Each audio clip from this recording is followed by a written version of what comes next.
민주당이 김건희 여사 상설 특검을 추진하고 특검 추천 과정에서 여당을 배제하기로 했습니다. 대통령실은 이재명 대표 방탄을 위한 꼼수라고 반발했습니다. 삼성전자의 올해 3분기 영업이익이 9조 1천억 원에 그쳤습니다. 경영진이 이례적으로 사과문도 발표했는데 반도체주가 동반 하락하며 코스피도 2,600선이 무너졌습니다. 라임 사태 주범 김봉현 전 회장으로부터 고액 술접대를 받은 검사들의 사건이 유죄 취지로 파기환송됐습니다. 대법원은 1인당 접대비가 처벌 기준인 100만 원을 넘을 가능성이 있다고 봤습니다. 음주운전 사고를 낸 문재인 전 대통령 딸 문다혜 씨가 이전에도 과태료 미납으로 4차례 차량 압류 처분을 받은 것으로 확인됐습니다. 상습 교통법규 위반 의혹이 불거졌습니다. 사상자 19명이 발생한 경기도 부천 호텔 화재는 인재라는 수사 결과가 나왔습니다. 불이 시작되자 직원이 화재 경보기를 껐고 평소 시설 관리도 허술했습니다. 여러분 안녕하십니까? YTN 뉴스나이트 시작합니다.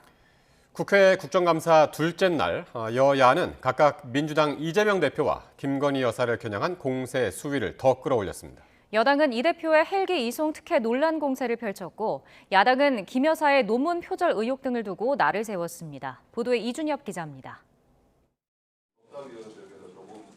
법무부 등을 상대로 열린 법사위 국정감사에서 국민의힘은 민주당이 입법권을 남용해 이재명 대표 수사를 방해한다고 지적했습니다. 문재인 전 대통령 딸 문다혜 씨의 음주운전 사고도 동시에 겨냥했습니다. 민주당을 비롯한 야당 의원들은 김건희 여사 의혹을 고리로 역공에 나섰습니다. 명품 가방 수수 사건과 공천 개입, 주가 조작 의혹 등을 일제히 거론했습니다.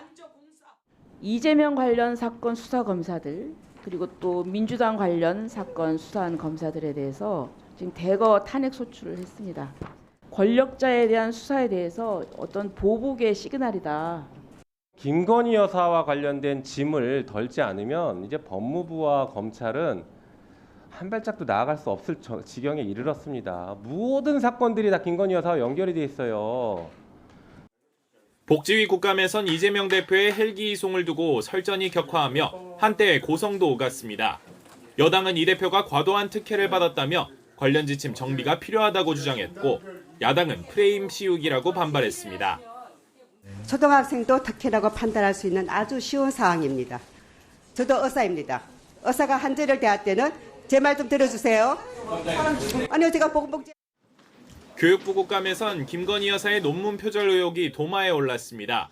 야당은 재작년 국민대회 김 여사 논문 조사 결과가 부실했다고 비판했고 여당은 취지에 맞지 않는 과거 논문 이야기로 국감을 정쟁에 빠뜨리고 있다고 맞받았습니다.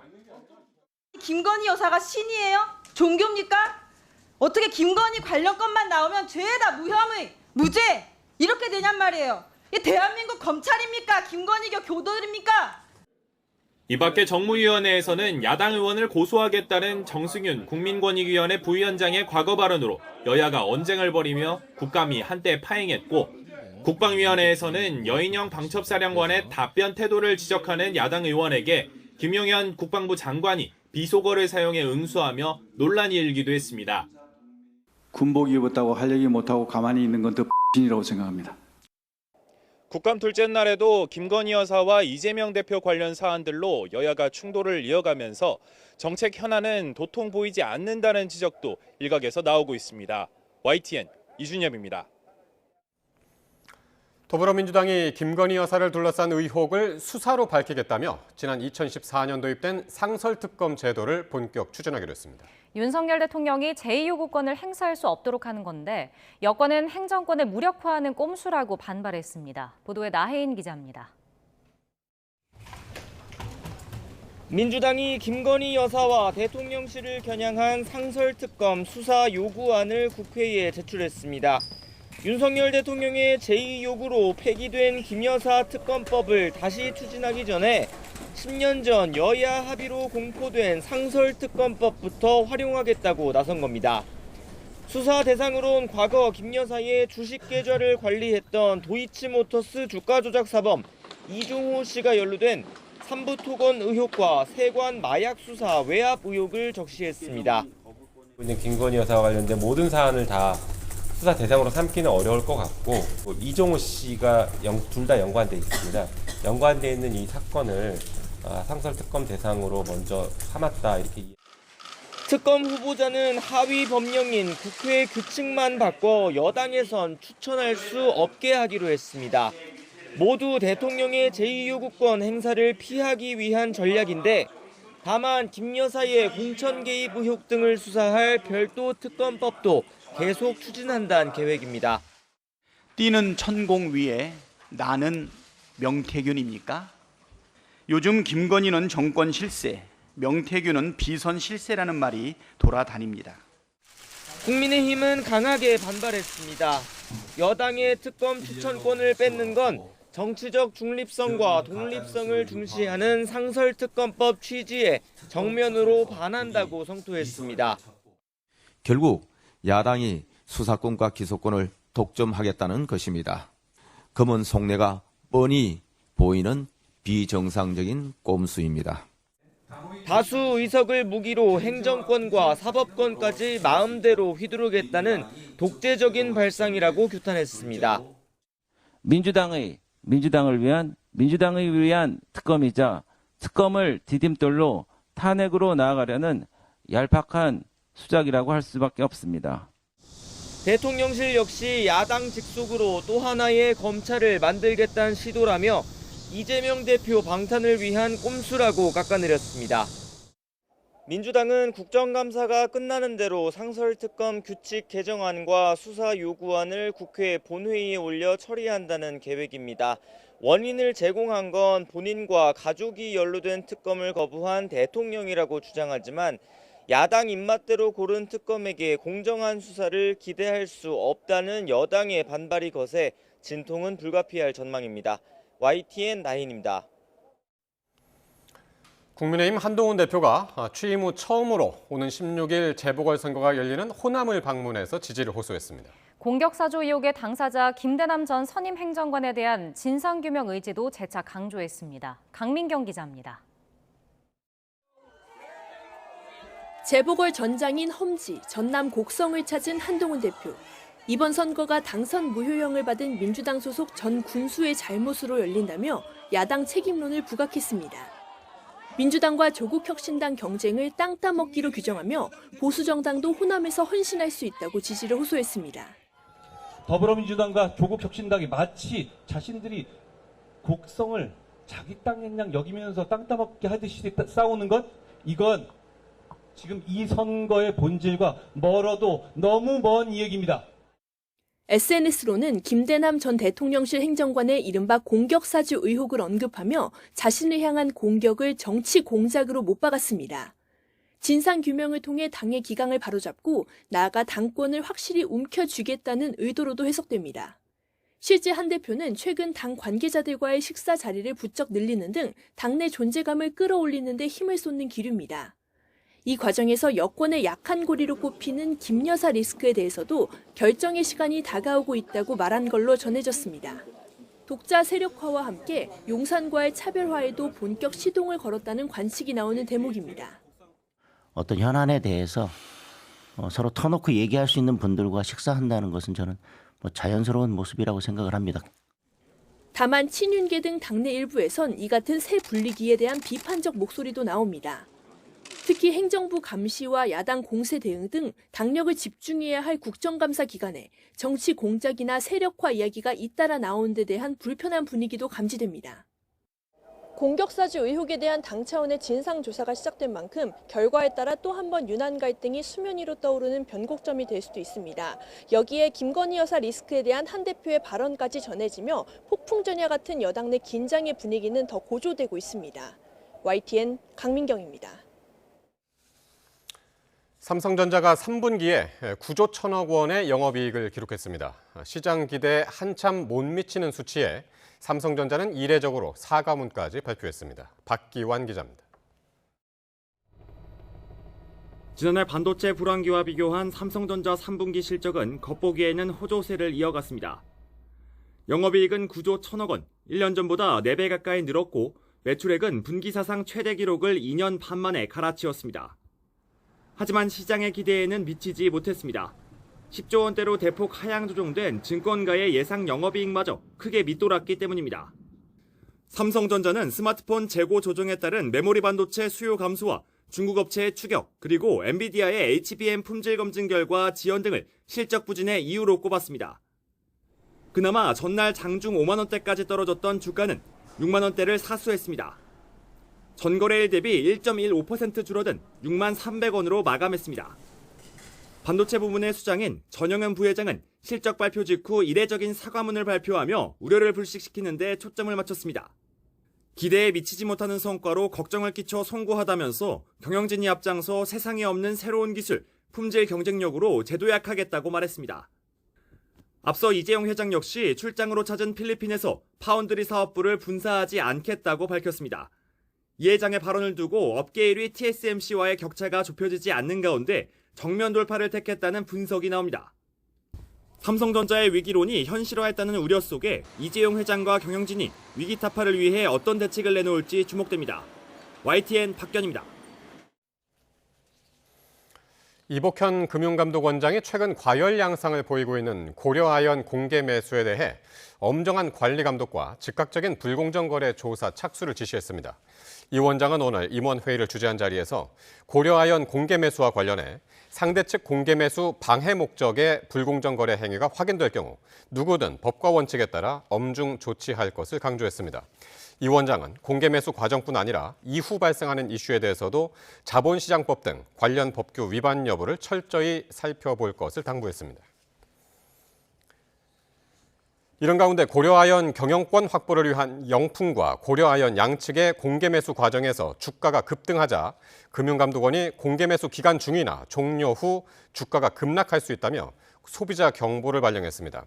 금감원은 공개 매수 기간 중 또는 종료 후 주가의 급격한 하락으로 투자자 손실이 발생할 수 있으므로 투자자들은 유의해야 한다고 안내했습니다.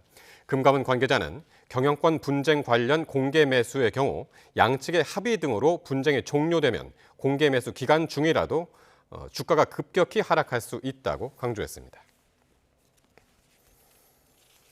문재인 전 대통령의 딸 다혜 씨가 음주 사고를 내기 전에도 과태료 미납으로 4차례 차량 압류 처분을 받았던 것으로 확인됐습니다. 양동훈 기자가 보도합니다. 정체 구간에서 차선을 바꾸려던 차량이 택시와 부딪힙니다. 지난 5일 새벽 문재인 전 대통령의 딸 다혜 씨가 음주 사고를 내는 장면입니다. 그런데 다혜 씨는 이 사고 이전에도 과태료 미납으로 4차례 차량이 압류됐던 것으로 확인됐습니다. 문 전 대통령이 지난 2010년부터 몰다 2022년 다혜 씨에게 넘겨줬던 소렌토 차량의 자동차 등록 원부를 살펴봤습니다. 지금은 다시 문 전 대통령 명의인 이 차량은 다혜 씨가 소유하는 동안 3차례 압류됐던 것으로 나타났습니다. 지난해 7월 서울 서대문경찰서, 10월 제주 서부경찰서, 올해 1월 제주시가 각각 압류했는데 모두 과태료 미납이 이유였습니다. 이번에 음주 사고를 낸 캐스퍼 차량에 대해서도 압류 처분이 내려졌는데 다혜 씨가 앞서 소렌토 차량을 몰 때 부과된 과태료를 내지 않은 데 따른 조치입니다. 이에 따라 다혜 씨가 음주운전 이전에도 상습적으로 교통법규를 위반한 것 아니냐는 의혹이 제기되고 있습니다. 그런데 이를 포함해 다혜 씨의 캐스퍼 차량과 문 전 대통령 명의의 소렌토 차량이 과태료 미납으로 모두 11차례 압류 조치됐던 사실도 확인됐습니다. 다혜 씨는 또 음주운전 적발 당시 7시간이나 골목에 차를 세워둔 사실이 CCTV를 통해 드러나면서 불법 주차 의혹까지 불거졌습니다. 이에 대해 서울 용산구청 측은 5분만 정차가 가능한 곳이라면서도 시민 신고가 없었고 현장 단속도 하지 않아 과태료를 부과할 근거가 없다고 설명했습니다. YTN 양동훈입니다. 라임 사태 주범 김봉현 전 스타모빌리티 회장으로부터 이른바 룸살롱 술 접대를 받은 현직 검사에게 무죄를 선고한 판결이 대법원에서 파기됐습니다. 보도에 김철희 기자입니다. 지난 2019년 7월 김봉현 전 스타모빌리티 회장은 서울 청담동 고급 룸살롱에서 특수부 검사들에게 술 접대를 했다고 폭로했습니다. 비난 여론이 거세지자 검찰은 전담 수사팀까지 꾸려 수사를 벌였고 진행 중인 사건을 포함해서 추가 의혹이 제기된 사건 다 철저하게 수사하도록 하겠습니다. 술자리에 있었던 남모 검사와 검사 출신 이모 변호사, 김 전 회장을 청탁금지법 위반 혐의로 기소했습니다. 1심과 2심은 그러나 향응액수가 청탁금지법 위반 기준인 1인당 100만 원에 미치지 못한다며 잇따라 무죄를 선고했습니다. 실제 참석자가 7명이라 인당 술값이 약 94만 원에 그쳐 처벌할 수 없다는 피고인 측 주장을 받아들인 겁니다. 하지만 대법원 판단은 달랐습니다. 술자리에 합류한 시각과 머문 시간 등을 고려해 참석자마다 향응액수를 다르게 책정해야 한다는 겁니다. 원심은 기본 술값 240만 원을 중간에 합류한 전 청와대 행정관까지 6명으로 나눠야 한다고 봤지만 술자리가 시작할 때 이미 술값 제공이 완료된 만큼 중간에 합류한 행정관은 계산에서 제외해야 한다는 게 대법원 판단입니다. 대법원은 나 검사가 받은 접대비를 다시 계산하면 100만 원을 초과할 가능성이 상당하다고 봤습니다. 6만 원이 모자라 처벌할 수 없었던 현직 검사 술 접대 사건에 대해 파기환송심이 어떤 판단을 내릴지 주목됩니다. YTN 김철입니다. 더불어민주당 이재명 대표의 대장동 의혹 재판 심리가 본격적으로 시작된 가운데 양측이 신문해야 하는 증인만 148명에 달하는 것으로 나타났습니다. 서울중앙지방법원은 오늘 이 대표의 대장동 의혹 관련 첫 심리에서 유동규 전 성남도시개발공사 기획본부장을 증인으로 불러 신문했습니다. 검찰은 피고인 측이 증거의 부동의에 신문이 필요한 증인이 148명에 이른다면서 신문이 필요 없을 것으로 보이면 신청을 철회해 신속한 재판이 이뤄지도록 노력하겠다고 말했습니다. 쌍방울 대북 송금 사건에 연루돼 재판에 넘겨진 더불어민주당 이재명 대표 측이 요구한 재판부 재배당 요청이 받아들여지지 않았습니다. 수원지방법원은 오늘 이 대표의 2차 공판 준비 기일에서 다른 재판부를 지정할 명확한 근거가 없다고 설명했습니다. 그러면서 이 대표 측의 재배당 요청을 받아주면 또 다른 헌법적 가치를 저해할 위험이 있다며 재배당은 어렵다고 밝혔습니다. 지난 8월 7명이 숨지고 12명이 다친 부천 호텔 화재는 관계자들의 허술한 안전관리로 피해가 더 커졌다는 경찰 수사 결과가 나왔습니다. 신기혜 기자가 보도합니다. 시뻘건 불길이 치솟고 뿌연 연기가 쉴 새 없이 뿜어져 나옵니다. 긴급히 투숙객 구조를 위한 에어매트로 몸을 던져 탈출합니다. 지난 8월 경기도 부천에 있는 호텔에 불이 나 7명이 숨지고 12명이 다쳤습니다. 화재 40여일 만에 경찰이 수사 결과를 발표했는데 총체적인 인재로 확인됐습니다. 먼저 불이 난 직후 경보가 울렸지만 호텔 직원은 되려 경보기를 꺼 인명피해를 키웠습니다. 직원이 화재를 확인하고 다시 경보기를 켜기까지 걸린 시간은 2분 이상. 사망자 5명이 충분히 대피할 수 있었던 시간이라고 경찰은 보고 있습니다. 807에서 에어매트로 뛰어내린 분들하고 800 이후 이 두 분들은 충분히 이 8층 골든타임 이전에 비상벨이 정상적으로 작동이 됐으면 탈출을 할 수 있겠다라고 보이고. 화재 원인은 평소 부실하게 관리됐던 에어컨의 노후 전선으로 지목됐습니다. 호텔 측은 오래된 전선을 교체하지 않았고 기존 전선과 연결하는 작업을 절연 테이프로만 허술하게 마감했습니다. 여기서 불꽃이 튀며 불이 난 겁니다. 자동 닫힘 장치가 없이 열려진 방문은 물론 생수병으로 고정돼 개방돼 있던 방화문을 통해 불길과 연기는 빠른 속도로 번졌습니다. 탈출을 하려 해도 절반이 넘는 객실에는 완강기가 없거나 상태 불량으로 이용할 수 없던 것도 여럿이었습니다. 경찰은 안전관리 책임을 물어 호텔 소유주와 운영자 등 4명에 대해 구속영장을 신청했습니다. 다만 투숙객이 뛰어내리면서 에어매트가 뒤집혀 2명이 숨진 것에 대해선 명확한 설치 지침이 없었고 구조 상황도 열악했다며 소방 측 책임은 없다고 판단했습니다. 807호에서 투숙객들이 뛰어내려는 그 앞 전후 상황이 가장 불길이 셌을 것으로 저희가 이렇게 판단하고. 매트 피고 나서 얼마 있다가 바로 그냥 뛰어내리신단 말이죠. 그만큼 다급했던 겁니다. 다만 경찰은 소방 장비 운용에 문제점이 확인된 만큼 향후 관계기관에 개선점을 전달할 예정입니다. YTN 신기혜입니다. 경기 부천 호텔 화재와 관련해 사망자 유족들이 소방에는 책임이 없다는 경찰 수사 결과에 불만을 제기하며 진상규명을 촉구했습니다. 부천 화재 참사 유가족 모임은 오늘 입장을 내고 국가와 지자체, 소방당국과 경찰이 재난 대응 과정에서 드러낸 부실함이 무엇인지 밝혀야 한다고 강조했습니다. 이어 희생자들은 화재를 확인하자마자 119에 신고한 뒤 기다렸고 극한의 공포 속에서 창문에 매달렸다가 에어매트를 보고 뛰어내렸을 뿐이라고 주장했습니다. 기독교 복음 선교회 이른바 JMS 교주 정명석 씨의 여신도 성폭행 범행 공범인 이인자 김모 씨에게 징역 7년이 확정됐습니다. 보도에 권준수 기자입니다. 기독교 복음 선교회 이른바 JMS의 이인자 김모 씨는 정조은이라는 예명으로 알려진 인물입니다.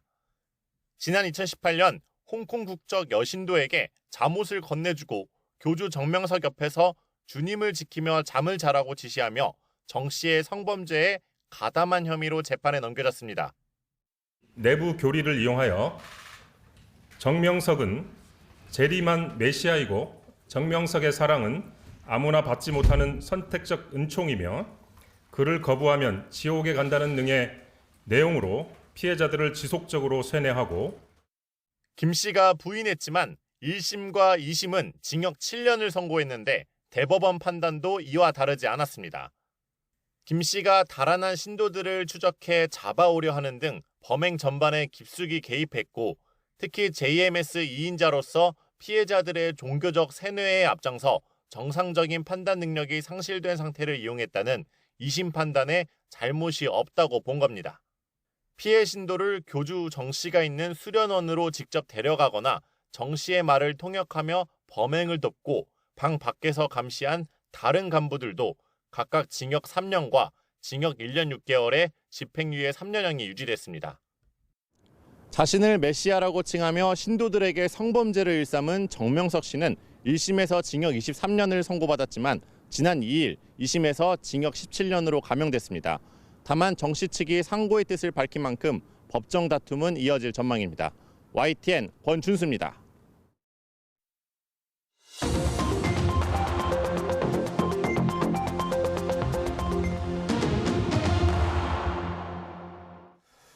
네, 정치권 관심 뉴스 짚어보는 포커스 나이트 시간입니다. 오늘은 홍석준 전 국민의힘 의원 그리고 신현영 전 민주당 의원과 함께하겠습니다. 두 분 안녕하십니까? 안녕하십니까? 네, 재보궐선거가 약 일주일 앞으로 다가왔습니다. 다음 주 16일이니까요. 내일이면 꼭 D-Day 7일이 됩니다.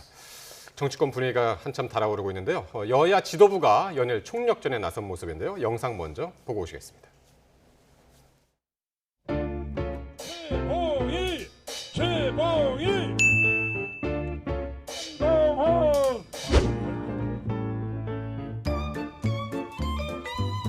더불어민주당과 조국혁신당이 마치 자신들이 곡성을 자기 땅 그냥 여기면서 땅 따먹게 하듯이 싸우는 건 이건 지금 이 선거의 본질과 멀어도 너무 먼 이야기입니다. 우리 국민의힘이 곡성에서 후보를 낸 마지막이 바로 30년 전입니다. 30년 전이면 저도 20살 때인데요.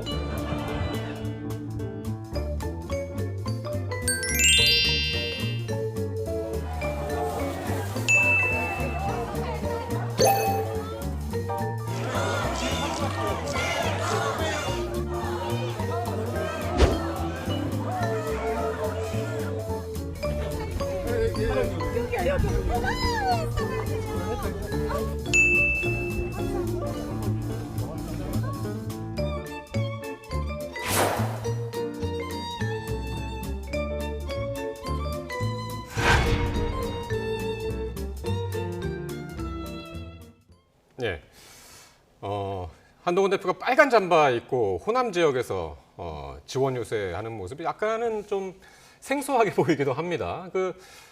보수 정당 대표가 곡성에 찾은 게 30년 만이라면서요?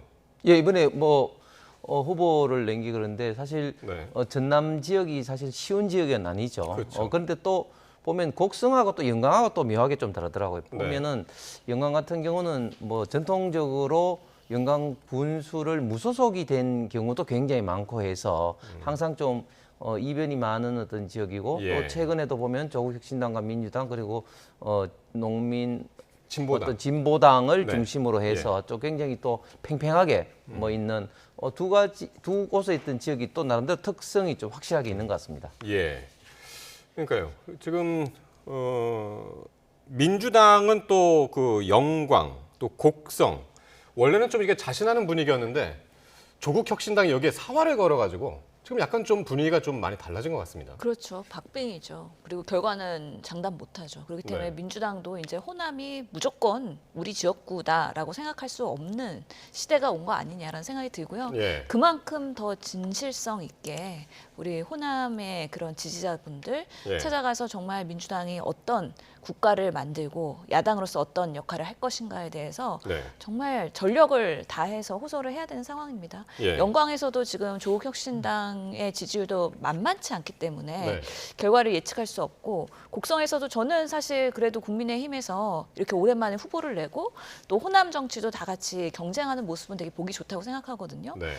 반대로 대구 경북도 민주당이 적극적으로 하면서 좀 이제는 너무 지역의 그런 국한된 정치에서 좀 벗어나는 대한민국 네. 됐으면 좋겠다라는 생각합니다. 조금 전에 곡성 잠깐 봤습니다만 그 위에 이제 영광에서는 국민의힘은 일단 후보를 내지 않았고 민주당하고 조국혁신당하고 진보당하고 3파전이에요. 그러니까 네. 2파전도 아니고 영광이 어떻게 될지 모르겠습니다. 특히 영광은 이낙연 대표의 또 그러니까요. 연고 있는 지역이기 예. 때문에 또 이재명 대표에 대한 판단과 지지가 다를 수도 있다. 그렇기 때문에 더 긴장을 해야 된다라는 생각이 듭니다. 네. 그리고 지금 조국혁신당 후보도 엄청나게 열심히 특히 조국 대표가 뭐 월세살이 하면서 한 달살이 하고 있지 않습니까? 네.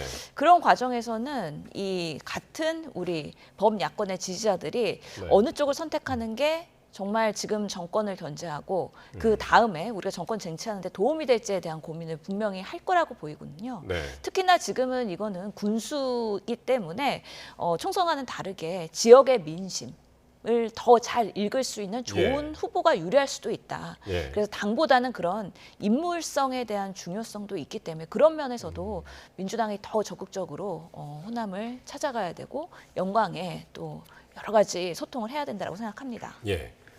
내일은 또 국민의힘하고 민주당 대표 한동훈 대표하고 이재명 대표가 전부 부산을 찾습니다. 부산 금정구로. 여기가 원래는 여권 강세 지역인데 지금 만만치 않게 됐습니다. 야권하고. 예, 그렇습니다. 금정구의 역대 구청장 선거를 보면 2018년도를 네. 제외하고는 항상 이제 국민의힘 계열의 정당에서 계속 구청장이 됐습니다. 최근에 민주당과 조국혁신당 후보가 단일화를 했는데, 그러니까요. 물론 뭐 이 단일화는 뭐 정치적 뭐 야합이 어떻게 보면 좀 산물해 볼 수 있겠지만 이제 본 게임이 시작됐다. 네. 그렇게 이제 보여지고 최근에 사실은 이제 대통령과 국민의힘 지지율이 그렇게 지금 현재 낙관할 수 없는 그런 예. 어떤 상황이기 때문에 더욱 더 한동훈 대표와 당에서도 이 금정구청장 선거를 위해서 좀 총력을 기울여야 되는 그런 네. 어떤 분위기가 좀 된 것 같습니다.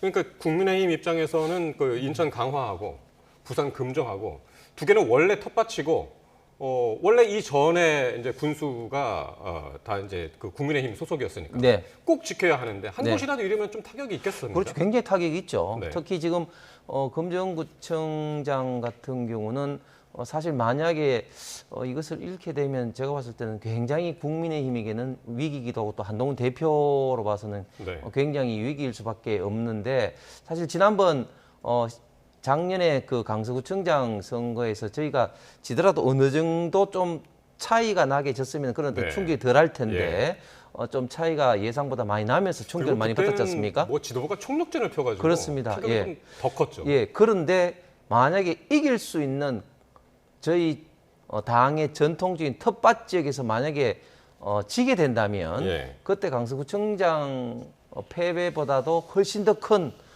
충격이 아마 당과 한동훈 대표에게 영향을 미치지 않을까 그런 네. 어떤 우려가 되기 때문에 더더욱 마지막까지 총력을 다 기울여야 될 것 같습니다. 예.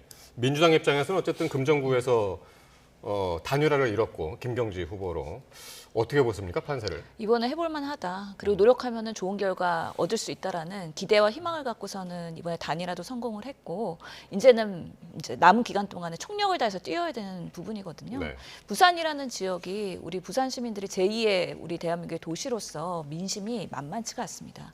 당연히 조직적으로는 지금 대부분의 지역구 국회의원들이 국민의힘이기 때문에 조직에서는 불리한 부분들이 분명히 있는데요. 네. 그럼에도 불구하고 지금 부산 엑스포 실패했던 부분이나 가덕도 신공항이 제대로 좀 난항을 지금 보이고 있는 부분들 이런 부분에 있어서 부산의 민심이 어디로 향할 것이냐는 정말 뚜껑 열어봐야 된다라는 생각이 들기 때문에 하루하루가 매우 중요하다는 생각이 들고 특히나 이 지금의 김건희 여사에 대한 여러 가지 그런 정치적 이슈 그리고 지금 정권에 대한 비판 이런 것들이 이번 부산의 그런 금정구청장의 결과로 만약에 민주당이 승리하는 결과를 보인다고 한다면 이제부터는 명확하게 지금 정권의 레임덕이 올 것이고요. 그러면서 이제 민주당은 다음 정권을 준비할 수 있는 바로미터가 될 수도 있기 때문에 이번에 보궐선거의 부산은 매우 중요하다. 그리고 한동훈 리더십을 평가받는 첫 번째 시험되기 때문에요. 만약에 여기서 민주당이 승리하게 되면 상당한 그 여당의 치명타가 될 거라고 생각이 듭니다. 그러니까 한동훈 대표가 지난달 그 부산을 28일 날 찾았고 지난 5일, 6일 연이틀 찾았고 내일 또 간다고 하니까요. 그만큼 그 부산을 어떻게 생각하는지 알 수 있는 대목인데요. 한번 계속 일주일간 지켜보도록 하겠습니다. 자, 22대 국회 첫 국정감사 이틀째였습니다. 오늘도 여야는 곳곳 상임위에서 파열음을 냈습니다. 특히 법사위에서는 이성윤 의원이 김건희 여사의 존칭을 생략하는 일도 있었는데요. 당시 현장 발언 듣고 오겠습니다. 김건희 앞에만 가면 모든 법과 정의가 멈추고 있습니다. 오죽하면 김건희가 김이 국가다, 김이 곧 국가다 말도 나오고 있어요. 이런 비아냥이 나오고 있어요. 이익과 편법이 있는 곳에 김건희가 있다. 김건희가 어디든지 알아보려면 이익과 편법이 있는 곳에 가보라. 이런 말까지 나와 있습니다. 본인이 줬든 싫든 그래도 대통령 부인입니다.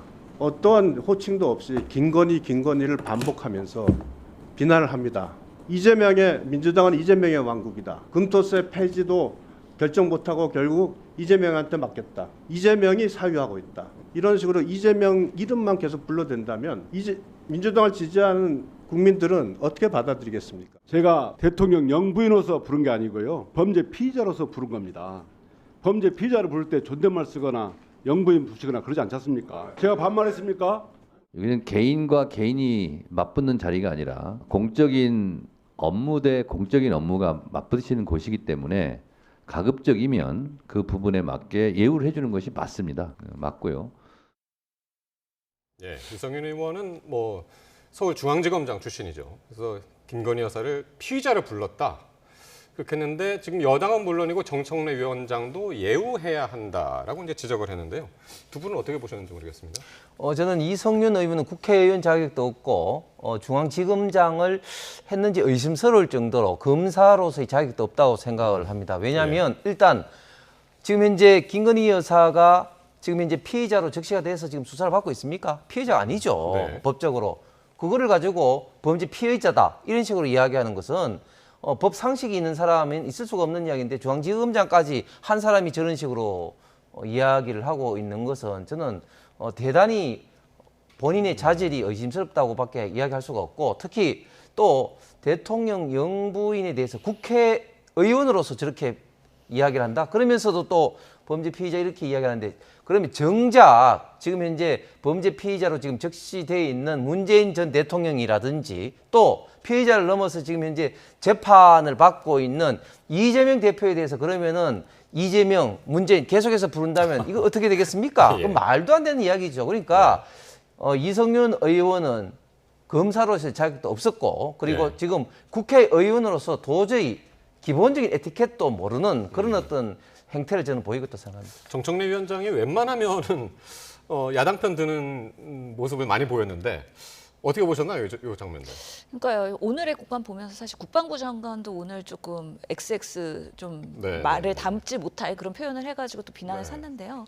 지금 워낙에 국회와 정부가 극단으로 가면서 대치가 되고 있는 국면에는 서로한테 그런 말이 격한 표현들이 나오면서 국민들의 눈살을 찌푸리고 있는 것 같긴 합니다. 네. 이성윤 그 의원님은 워낙에 검찰 본능이 이번 국감에서 또 나온 거 아닌가라는 생각이 들긴 하는데 네. 저희도 항상 질의할 때 국회에서 장관님이라고 할 수도 있고 또 모 의원은 장관 이렇게 얘기하는 경우도 있습니다. 그래서 그래도 우리가 그 타이틀은 불러주면서 님자를 넣든 빼든 그거는 좀 자율로 하긴 하는데 저 또한 되돌아보면은 방송 때 막 한동훈 대표 얘기하다가 또 여러 번 얘기하다 보면 한동훈 이렇게 되더라고요. 그래서 그런 부분부터 좀 조심하고 뭐 이재명 대표, 한동훈 대표, 윤석열 대통령, 김건희 여사 이렇게 우리가 명확하게 좀 표현을 일반화할 필요가 있다라는 생각을 해봅니다. 어쨌든 오늘 국감장에서 존칭을 뺀 것 자체는 좀 잘못된 부분이다라는 부분에 대해서 이제 많은 분들이 이제 의견을 같이 하는 것 같고요. 오늘 또 국감장 곳곳에서 김건희 여사 그리고 이재명 대표를 둘러싼 정쟁이 이어졌는데 특히 야당이 증인이 이제 불출석하면 동행 명령을 의결하는 그런 패턴이 오늘도 반복이 됐습니다. 오늘 뭐 법사위에서도 그랬고요, 교육위에서도 그랬고 두 분 다 의정 활동을 21대에서 하셨으니까요. 이런 때 어떻게 하셨나요?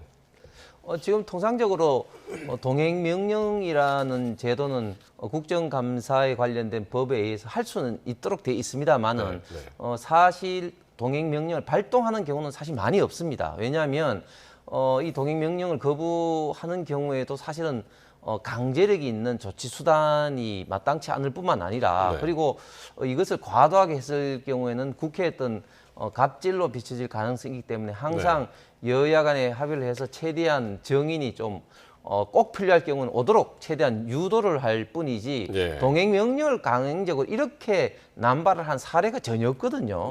그럼에도 불구하고 이번에 지금 민주당에서 이렇게 강제적으로 많이 남발을 하는 이유는 좀 더 이 김건희 여사에 대한 이런 어떤 전반적인 어떤 국감에서의 정인들의 압박감을 높이기 위해서 그런 게 아닌가 이렇게 생각하는데 이런 것들이 저는 민주당의 어떤 갑질이라는 이런 어떤 분위기로 국민들에게 충분히 비춰줄 수 있다고 생각됩니다. 지금 말씀하신 것처럼 이 동행명령이 야당 단독으로 지금 의결이 돼서 어제 오늘 계속 이어졌고 특히 어제는 행안위에서는 윤건영 의원이 이 동행명령장을 집행하는데 21g 사무실을 직접 갔죠. 직접 갔어요. 의원들이 여러 명이 직접 가서 문을 두드리는 그런 그림을 연출을 했는데 실제로 지금 22대 문을 열고 나서 여러 국회 청문회가 열리지 않았습니까? 상임위별로.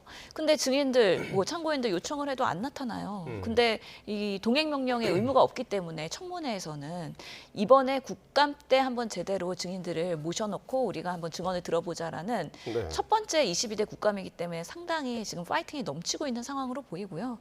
더더욱이 지금 여러 가지 의원들이 국회에서 특히 국감에서 사실 규명을 하려면 한계가 많이 있습니다. 정부가 자료를 주면 그것을 바탕으로 해야 되기 때문에 자료를 안 주면 또 규명을 못 하고요.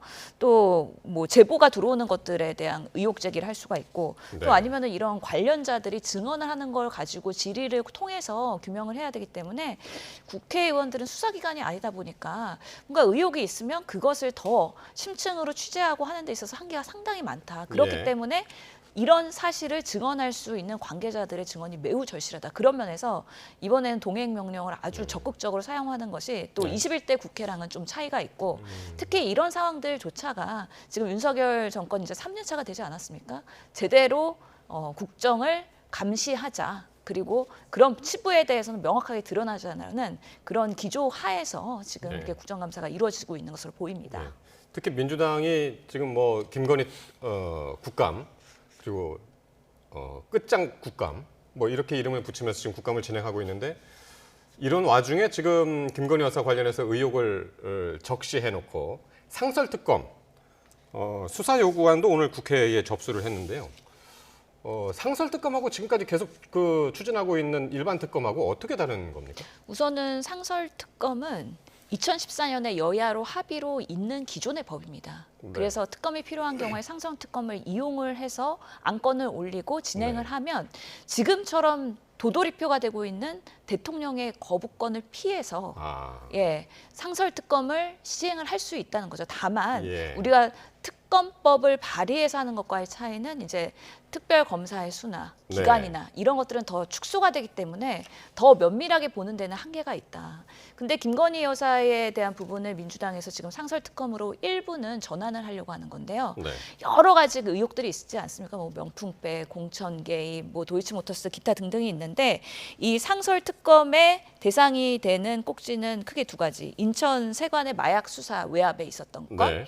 그리고 두 번째로는 삼부토건이 또 대통령 부부가 우크라이나 방문하면서 예. 또 그런 재건의 혜택을 받았다고 해서 주가 조작에 영향이 있는데 이 두 건이 그 이종호 전 블랙펄 인베스트 대표와 연관이 있는 사건이기 때문에 예. 이것부터는 상설특검으로 가서 대통령 거부권을 피해서 지속 가능한 좀 특검을 먼저 해보자라는 그 의미가 도이치모터스 있고요. 사건에서 등장하는 이종호 블랙펄 인베스트먼트 맞습니다. 회장 말씀하시는 거죠? 예, 그분이 다 개입이 돼 있는 걸로 정황들이 드러났기 때문에 예. 나머지 그리고 김건희 여사의 여러 명품백이나 공천개입 이런 것들은 특검법으로 가야 된다. 그렇기 때문에 상설특검과 특검법이 두 개로 지금 투트랙으로 동시에 예. 진행을 하려는 계획으로 지금. 그러니까 조금 전에 그래픽도 보셨습니다마는 지금 말씀하신 대로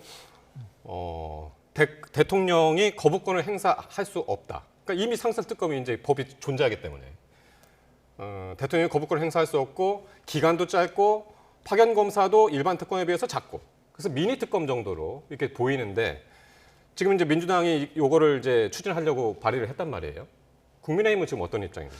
예, 일단 그 2014년도에 제정된 상설특검법안은 일단 상시로 신속하게 특검을 하기 위해서 국회나 법무부 장관이 의뢰를 할 경우에 하는 제도가 되겠습니다. 그래서 네. 파견 검사의 수를 보면 지금 현재 법상으로 상설특검은 5명 그리고 네. 개별법에 의해서 만들어진 특검은 뭐 그 법마다 개별 법마다 다르겠지만 보통 뭐 30명, 50명 이렇게 훨씬 많은 규모 차이가 많네요. 예, 거기다가 또 수사 기간도 보면 예. 지금 현재 민주당에서 김건희 여사 관련 특검법은 보통 보면 이제 150일인데 상설특검법은 뭐 60일, 90일 이렇게 아주 좀 짧은 네. 기간 내에 이루어집니다. 그런데 네. 지금 2014년도에 대표 발의를 누가 했냐면 민주당의 정성호 의원이 했는데 네. 지금 현재 상설특검을 임명한 절차는 대통령이 2명을 하면 상설특검위원회가 구성이 됩니다. 그 네. 안에 지금 현재 국회 규칙에 정하는 교섭단체 네 네. 사람, 그다음에 네. 법무부 차관과 변협회장과 그리고 법원행정처장이 추천하는 3사람 해서 7명의 상설특검위원회에서 그 특검을 이제 지정하게 됩니다. 그만큼 이제 중립성과 공정성을 이제 확보하기 위한 그런 어떤 장치인데. 그러니까 지금 표에 나오지만 기존에는 이제 특검 후보자 추천위원회에서 모두 7명을 추천합니다. 지금 말씀하신 대로 제일 밑에 보면은 국민의힘 추천이 2명, 더불어민주당이 2명 해서 있는데 그렇게 해서 총 7명인데 여기서 국민의힘 추천을 못하게 지금 개정안을 발의했다는 거죠? 저기 화면에 있는 이제 국회에서 이제 국회 규칙에 의해서 지금 이제 교섭단체 2명, 1교섭단체, 다른 교섭단체 2명 네. 이렇게 이제 돼 있는 겁니다. 네. 그렇기 때문에 지금 현재 했던 상설특검법안으로는 민주당 2명, 국민의힘 2명이 되는데 이것을 지금 이제 민주당은 국회 규칙을 개정을 해서 네. 대통령이 소속된 정당은 교섭단체라 할지라도 추천하지 못하도록 되어 있는 거죠. 그러니까 결국은 애초에 2014년도에 상설특검이 만들어질 때 있던 중립성과 공정성을 완전히 다 파괴를 하면서 예.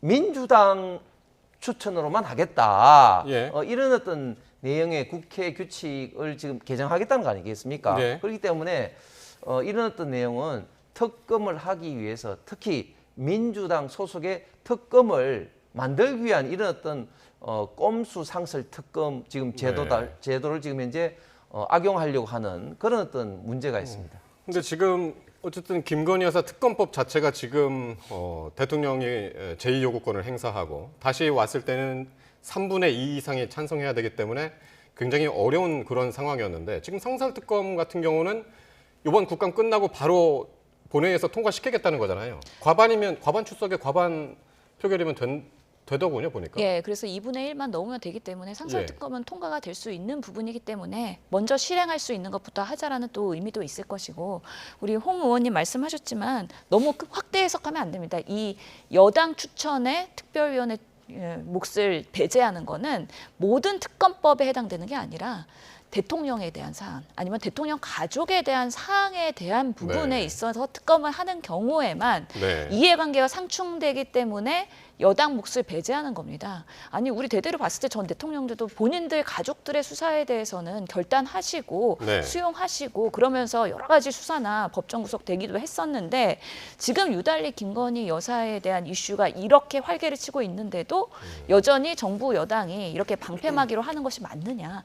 아마 국민의힘 내부에서 자성의 목소리가 나오고 그래서 한동훈 대표가 또 여러 가지 만찬 모임 하고 있는 거 아니겠습니까? 그래서 이번 국감을 통해서 여러 가지 사실들이 또 정황들이 드러나면 더 이상은 우리가 안 되겠다라고 하는 네. 여당의 뭔가 흐름의 변화가 있지 않을까. 그때는 또 특별법도 표결을 하게 되면은요. 또 달라질 수 있다. 8명이 지금 4명이 지금 계속 반란을 하고 있기 때문에 나머지 4명도 가능성이 있다라는 판단도 들기도 합니다. 예, 알겠습니다. 자, 최근에 여권에서는 김대남 그리고 명태균이라는 두 인물 때문에 분위기가 뒤숭숭합니다. 김대남, 명태균 그리고 김영선 전 의원까지 모레 행안위 국감 불출석을 또 통보한 그런 상황인데요. 오늘 대통령실이 또다시 입장을 내고 선긋기를 했습니다. 어떻게 보십니까, 두 분은? 이 명태균 씨의 주장 계속해서 이제 보도를 통해서 매체를 바꿔가면서 이제 매일매일 흘러나오고 있는데 그 신빙성 어떻게 보시나요? 원래 이 선거판에는 정말 다양한 사람들이 있는데 특히 여론조사라든지 뭐 또 공천이라든지 이런 이야기를 하면서 굉장히 본인의 어떤 역량을 과시하는 경우가 사실은 이 선거판 정치판에서는 비일비재하죠. 제가 봤을 때는 명태균 씨가 지금 현재 하고 있는 말의 한 95%는 좀 뻥일 가능성이 많다, 허풍일 가능성이 많다고 생각을 합니다. 예. 지금 명태균 씨가 이야기하는 것 중에 뭐 내가 뭐 입을 열면 대통령이 뭐 한 달 만에 뭐 끝장난다 이런 거는 전형적으로 좀 허풍 내지는 어떤 자기가 뭔가를 크게 알고 있는 듯한 그런 이야기인데 예. 상식적으로 그런 일이 사실은 있을 수도 없을 뿐만 아니라 대통령실도 명태균 씨에 대해서는 명확하게 그렇지 않다. 뭐 대통령과의 어떤 친분 이런 것도 없다는 선을 끄기 예. 때문에 제가 볼 때는 굉장히 이제 허풍일 가능성이 많지만 어쨌든 김영선 전 의원 건도 그렇고 김대남 씨 건도 그렇고 이런 이야기가 나오는 것 자체가 그리고 예. 또 나오면서 자연스럽게 또 김건희 여사가 이름이 나오는 것 자체가 굉장히 좀 굉장히 악영향이 예. 집권 여당에는 안 좋은데 사실은 또 민주당에서도 또 이런 걸 노리기 때문에 계속해서 좀 이런 것을 계속해서 좀 활용을 하는 그렇군요. 어떤 그런 거 아닌가 생각합니다. 그러니까 대통령 지금 나오고 있지만 대통령실이 그 고위 관계자의 를 이름으로 지금 이제 명태균은 2021년 7월쯤에 대선 때 돕겠다고 이준석과 함께 서초동 집에 찾아와서 처음 만났고 주위에 조심하라고 하고 윤 대통령에게 엉뚱한 조언을 해서 접촉을 끊었던 사람이다. 그러니까 지금 말씀하신 대로 명확하게 사실 무근이다.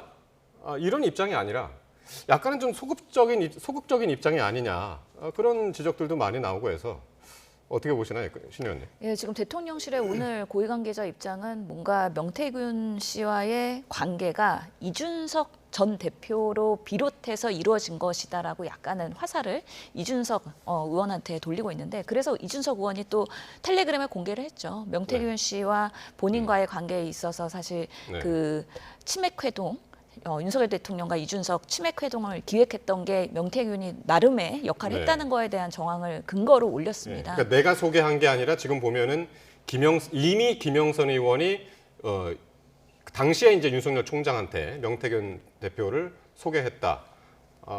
뭐 그런 이야기입니다. 그렇죠. 알려진 바로는 명태균 씨가 김영선 의원을 통해 가지고 계속 대통령 그때는 뭐 후보였으니까요. 후보 이전이기도 했고요. 네. 상당한 그런 유력한 후보가 될 분들에 대해서 소개해달라고 해서 그렇게 인연이 된 건데 그거 외에도 뭐 이준석 대표에 대한 부분, 오세훈 시장에 대한 부분, 뭐 다양한 그런 거물급 우리 정치인들과의 인연이 있다고 하는데 실제로 우리가 보면은 그냥 팩트로 봤을 때는 여러 가지 허풍들이 있겠지만 김영선 의원의 세비를 반을 가져갔다. 그것은 공천의 대가였다. 이 부분에 대해서는 지금 수사로 밝혀져야 되는 부분이기 때문에 명확하게 명태균 씨가 그 보궐선거 때 국민의힘에서 역할을 했었구나. 그리고 그 배후에 김건희 여사가 도와준 거 아닌가. 이런 정황들이 지금 계속되고 있는 것이고요. 네. 또 명태균 씨가 이렇게 여러 언론들을 주무르면서 지금 워낙에 지금 우리나라의 정치 기사가 명태균 씨의 판으로 지금 이렇게 되고 있는 것도 국민으로서는 참 안타까운 일인데 아무튼 내가 만든 정권 내가 무너뜨릴 수 있다라고 얘기를 한다든지 아니면 내가 검찰 조사 받기 시작하면은 이 정권 하야하거나 탄핵은 한 달 만에 된다. 이런 얘기를 하는 데 있어서 대통령실이 적극적으로 반박하지 않으면 이건 정말 사실 그대로가 될 네. 수도 있다라는 부분에 있어서 저는 예. 상당히 보수에서의 그런 전당대회 때 그리고 총선 때 여러 가지 뒤에서 보이지 않는 비선들이 이렇게 움직이고 당선되고 나서도 이렇게 끌려다니는 모습이 참 예. 안타깝다라는 생각이 들었습니다. 그렇습니다. 그러니까 지금 명태균 씨랑 김대남 씨가 각각 지금 김건희 여사의 공천 개입이나 당무 개입 의혹 여기와 지금 그 한가운데 서 있는 사람들이기 때문에 더 지금 관심을 끌고 있는데 이런 와중에 한동훈 대표가요 어제 그 원외 당협위원장들하고 이제 만났지 않습니까? 그리고 이 자리에서 그 선택의 시간이 다가오고 있다.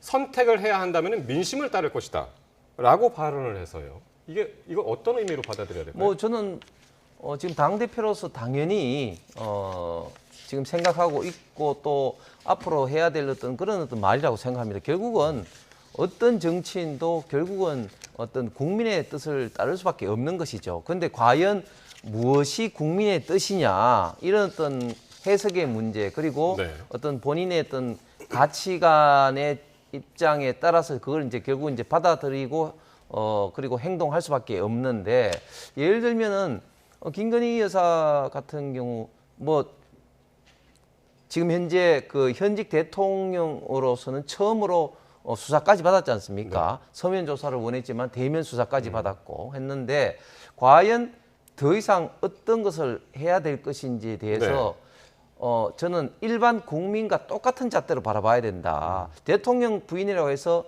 특별하게 더 혜택을 줘서도 안 되지만 그렇다고 해서 더 많은 또 불이익을 줘서도 안 된다고 생각을 합니다. 예를 들면 명태균 씨 같은 경우 그 당시 2021년 7월이면 윤석열 대통령이 2021년 6월 29일 날 대통령 출마 선언을 했기 때문에 그 이후로 뭐 자칭 타칭으로 좀 도와준다는 사람 무수히 많은 사람들과 만났을 거 아닙니까?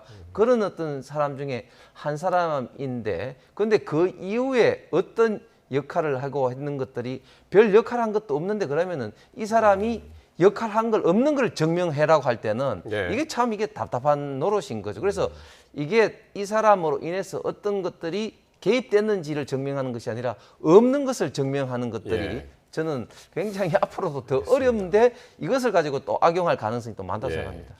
최근에 어쨌든 한동훈 대표가 친한계 의원들하고 만찬을 하고 또 원외 위원장들하고 또 이제 오찬을 함께 하고 그런 자리를 이제 연이어서 이제 만드는 과정에서 그 이후에 바로 신지호 전략기획부총장 역시 친한계죠.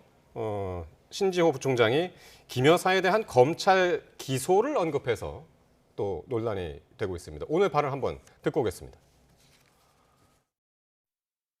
이제 고민을 넘어서 액션해야 될 요 순간이 가까워지고 있다. 예, 그런 거 아닌가 싶습니다. 그 액션이라면? 그러니까 이번에 경고성 이탈표다 했는데 4표의 이탈표가 나오지 않았습니까? 검찰이 김건희 여사 기소를 하면은 오히려 당의 부담이 줄어든다. 왜냐하면 그 이후 야당은 또 김건희 여사 특검법을 발의할 거 아닙니까? 근데 방어할 수 있는 명분과 논리가 생긴다. 아니 검찰이 재판에 넘겨서 기소까지 했는데 무슨 또 특검을 하자고 그러냐. 예. 검찰이 주가 조작 사건으로 김 여사를 기소를 하면은 그러니까 재판에 넘기면 특검법 막기도 용이해진다.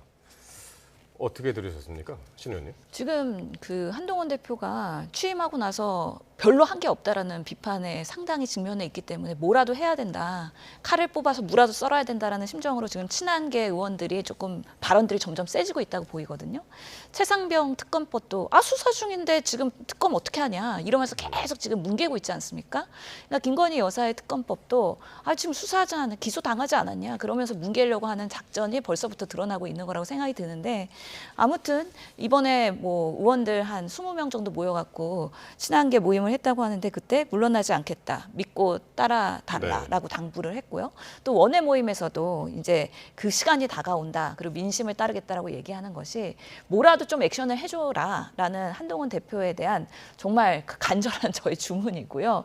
그런 시간들이 이제 점점 다가오고 있다는 거죠. 왜냐하면 이미 윤석열 대통령과의 관계도 멀어졌고 김건희 여사와의 관계도 지금 요원한 상태에서 한동훈 대표가 이것을 회복할 수는 없고 결국에는 본인이 당대표로서 강단을 보일 때 대통령실도 본인과 수평적인 관계를 유지할 수 있을 거라는 판단을 이제는 할 수밖에 없다라는 생각입니다. 예. 그러니까 이게 신지호 부총장 개인의 의견일까요? 아니면 한동훈 대표도 같은 생각을 하고 있을까요? 저는 신지호 지금 부총장의 개인의 의견을 봅니다. 왜냐하면 신지호 부총장이 최근에 보면 굉장히 좀 도가 좀 지나친 이야기를, 특히 본인이 또 유튜브에서도 뭐 뺨 한 대 때리고 싶다는 그런 어떤 이야기도 했을 뿐만 아니라, 사실 저 발언을 보면 참 도저히 이해가 안 되는 부분이, 그러면 특검을 막기 위해서 김건희 여사 기소를 해야 된다는 말입니까? 이게 말이 안 되는 거죠.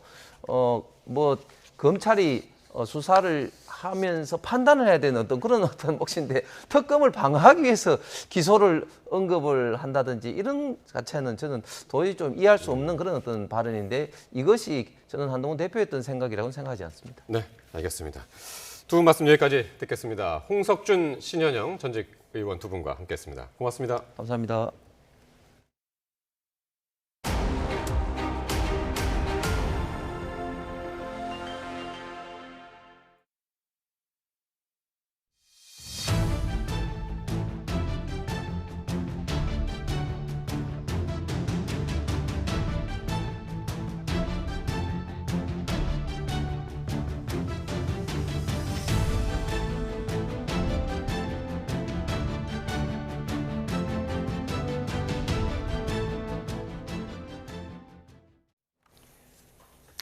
필리핀에 이어서 싱가포르를 국빈 방문한 윤석열 대통령이 싱가포르 총리와 정상회담을 열고 내년 수교 50주년을 맞아서 전략적 동반자 관계를 맺기로 했습니다. 양국은 또 바이오와 에너지 등 첨단 산업 분야의 공급망 협력을 강화하는 약정도 맺었습니다. 싱가포르에서 신윤정 기자가 전해드립니다.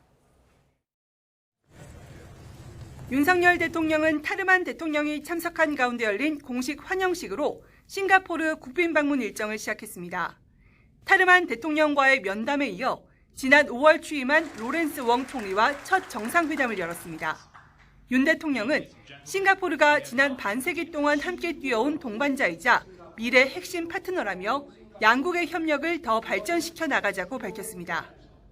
지난 반세기 동안 국가 발전을 위해 함께 뛰어온 동반자이자 앞으로의 미래를 함께 개척해 나갈 핵심 파트너입니다. 이에 두 정상은 내년 수교 50주년을 맞아 전략적 동반자 관계를 수립하기로 뜻을 모으고 전략적 공조를 강화하기로 했습니다. 세계 금융과 물류, 교통의 허브인 싱가포르와 교역, 투자를 넘어 AI와 디지털, 첨단 산업 등 미래 분야로 협력 기반을 확장하기로 한 겁니다. Our agencies are also discussing ways to expand cooperation in areas like defense, education, climate change, AI and cybersecurity, as well as the digital and green economy. 양국은 특히 러시아 우크라 전쟁 등 국제 경제의 불확실성에 대비해 첨단 산업 분야의 전략 물자 공급망 협력을 강화하는 방안을 구체화했습니다. 기존의 에너지나 광물을 포함해 바이오와 첨단 제조 분야까지 범위를 넓혀 공급망 위기 발생 시 긴급 연락망을 통해 공동 대응하기로 약속한 겁니다. 공급망 교란 징후를 포착하면 상호간 신속히 통보하며 공급망 교란 발생 시에는 5일 내 긴급 회의를 개최하여 두 정상은 이와 함께 북한의 불법적인 핵 개발과 무모한 도발을 용납하지 않겠다는 의지를 재확인하고 분명한 대북 메시지가 발신되도록 공조하기로 했습니다.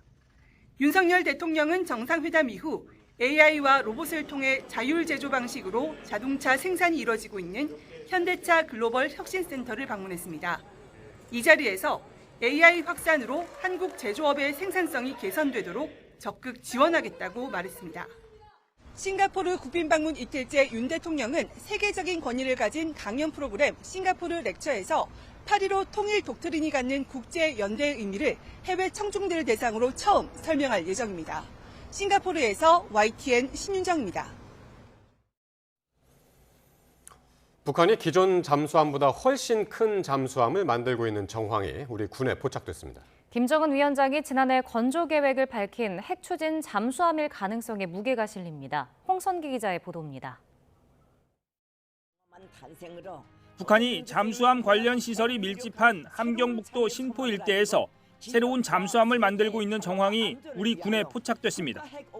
그런데 이 잠수함은 기존에 북한이 보유한 잠수함에 비해 크기가 더 큰 것으로 알려졌습니다. 크기 등으로 볼 때 이 잠수함이 원자력 추진 잠수함일 가능성이 제기됩니다. 군 관계자는 그러나 아직은 초기 단계라서 정확한 톤수 등은 조금 더 작업이 진척돼야 알 수 있을 것이라며 신중한 반응을 보였습니다. 앞서 김정은 북한 국무위원장은 지난해 9월 전술 핵 공격 잠수함을 공개하면서 핵 추진 잠수함 건조 계획도 밝혔습니다. 핵 공격 잠수함이라는 수단이 이제는 파렴치한 원수들을 공포에 질리게 하는 위협적인 우리의 힘을 상징하게 되고 진정 우리 인민 모두가 반길 경사가 아닐 수 없습니다. 지난 1월에는 잠수함 발사 전략 순항 미사일 시험 발사를 현지 지도하면서 핵 잠수함 건조 사업을 구체적으로 파악했다고 말하기도 했습니다. 전문가들은 아직 북한이 원자력 추진 잠수함에 들어가는 핵심 장비는 갖추지 못한 것으로 평가하고 있습니다. 그러나 핵 추진 잠수함이 실전에 배치될 경우 큰 위협이 될 것이라는 점은 분명하다고 경고합니다. 핵 추진 잠수함이라고 하는 것은 계속해서 바닷속에서 위로 수중으로 떠오르지 않고 계속해서 활동을 할 수 있기 때문에 이 잠수함이 어디로 이동해서 어디에 있는지 그것을 확인하는 것이 굉장히 어렵단 말이죠. 군 당국은 해당 잠수함의 정확한 분석을 위해 위성 사진 등을 바탕으로 관련 정보를 면밀하게 분석 중인 것으로 전해졌습니다. YTN 홍성기입니다. 지난 여름 큰 홍수를 겪은 북한 압록강 유역에서 2달 넘게 복구 작업이 이어지고 있습니다. 속도에 질까지 챙기라는 김정은 위원장의 지시에 밤낮 없는 강행군이 펼쳐지고 있는데요. 강정규 특파원이 중국 단둥에서 현장 모습을 담아왔습니다. 북한 공화국 깃발을 단 준설선들이 압록강 바닥을 훑고 다니며 쉴 새 없이 흙을 퍼올립니다. 신의주 쪽 강변은 제방 공사가 한창입니다. 흙을 쌓고 벽돌로 담을 치는 방식인데 어른 2명 키 높이쯤 돼 보입니다.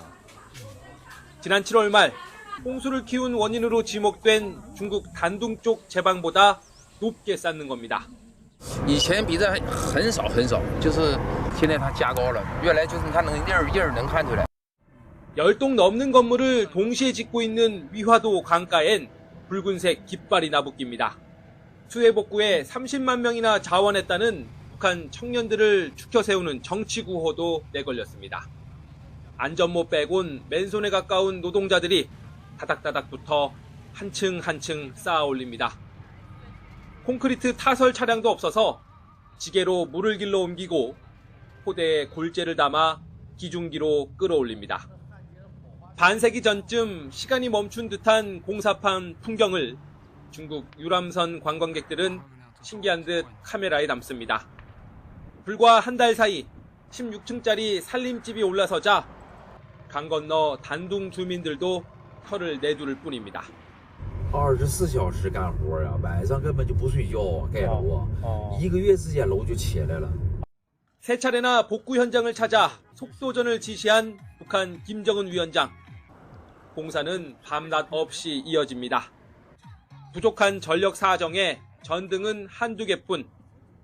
칠흑 같은 어둠 속에 불꽃을 튀며 작업을 이어가고 있습니다.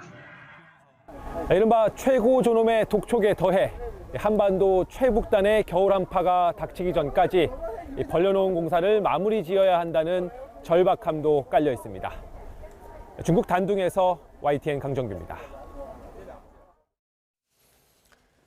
대출 규제로 아파트 매매가 오름세가 주춤해지고 있는 반면에 월세로 수요가 이등하는 모습입니다. 대출 규제가 계속되면 이제 월세값이 가파르게 오를 거라는 전망입니다. 김기봉 기자입니다. 올해 들어 숨가쁘게 오른 서울 아파트 매매가와 전세가에 시선이 몰린 사이 월세가는 더 가파르게 뛰었습니다.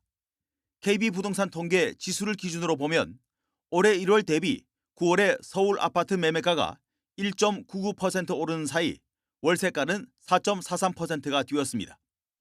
지난달 서울과 수도권 아파트 월세가 지수는 KB부동산 통계가 시작된 2015년 12월 이후 최고치를 찍었습니다. 서울에서는 초고가 월세도 잇따라 나오고 있는데 올해 들어 9월까지 서울에 2천만 원 이상 월세 13건이 신고됐습니다.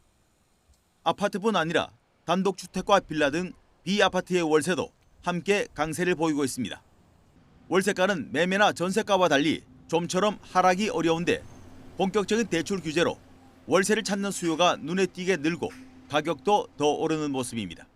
월세 찾는 분이 늘어남으로 인해 가지고 매물이 빠지는 거잖아요. 월세 매물이. 그러면서 가격이 좀 상승하고 있어요. 실제적으로 뭐 5만 원에서 10만 원 정도는 체감적으로. 이미 많이 오른 매매가에 대출 규제로 목돈 마련이 어려워진 점, 그리고 전세금의 일부를 월세로 바꾸는 전월세 전환율이 금리보다 높은 것도 월세 상승의 원인으로 꼽힙니다. 전문가들은 월세가 상승은 결국 대체 수요인 전세가의 더 가파른 상승 요인으로 작용할 것으로 보고 있습니다.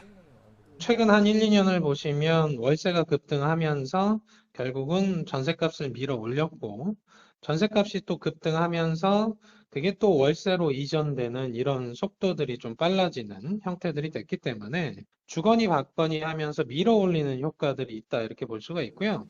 대출 억제로 매매가 상승세는 주춤해졌지만 월세가 상승이라는 풍선 효과는 전세가를 또 밀어 올리고 결국 매매가 상승의 압력 요인이 될 것으로 보입니다.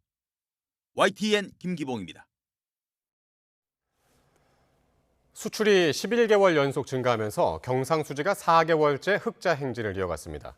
그런데 수출이 반도체와 휴대전화 등 IT 품목에 너무 편중돼 있어서 흑자 폭은 축소되고 있습니다. 류환웅 기자가 보도합니다.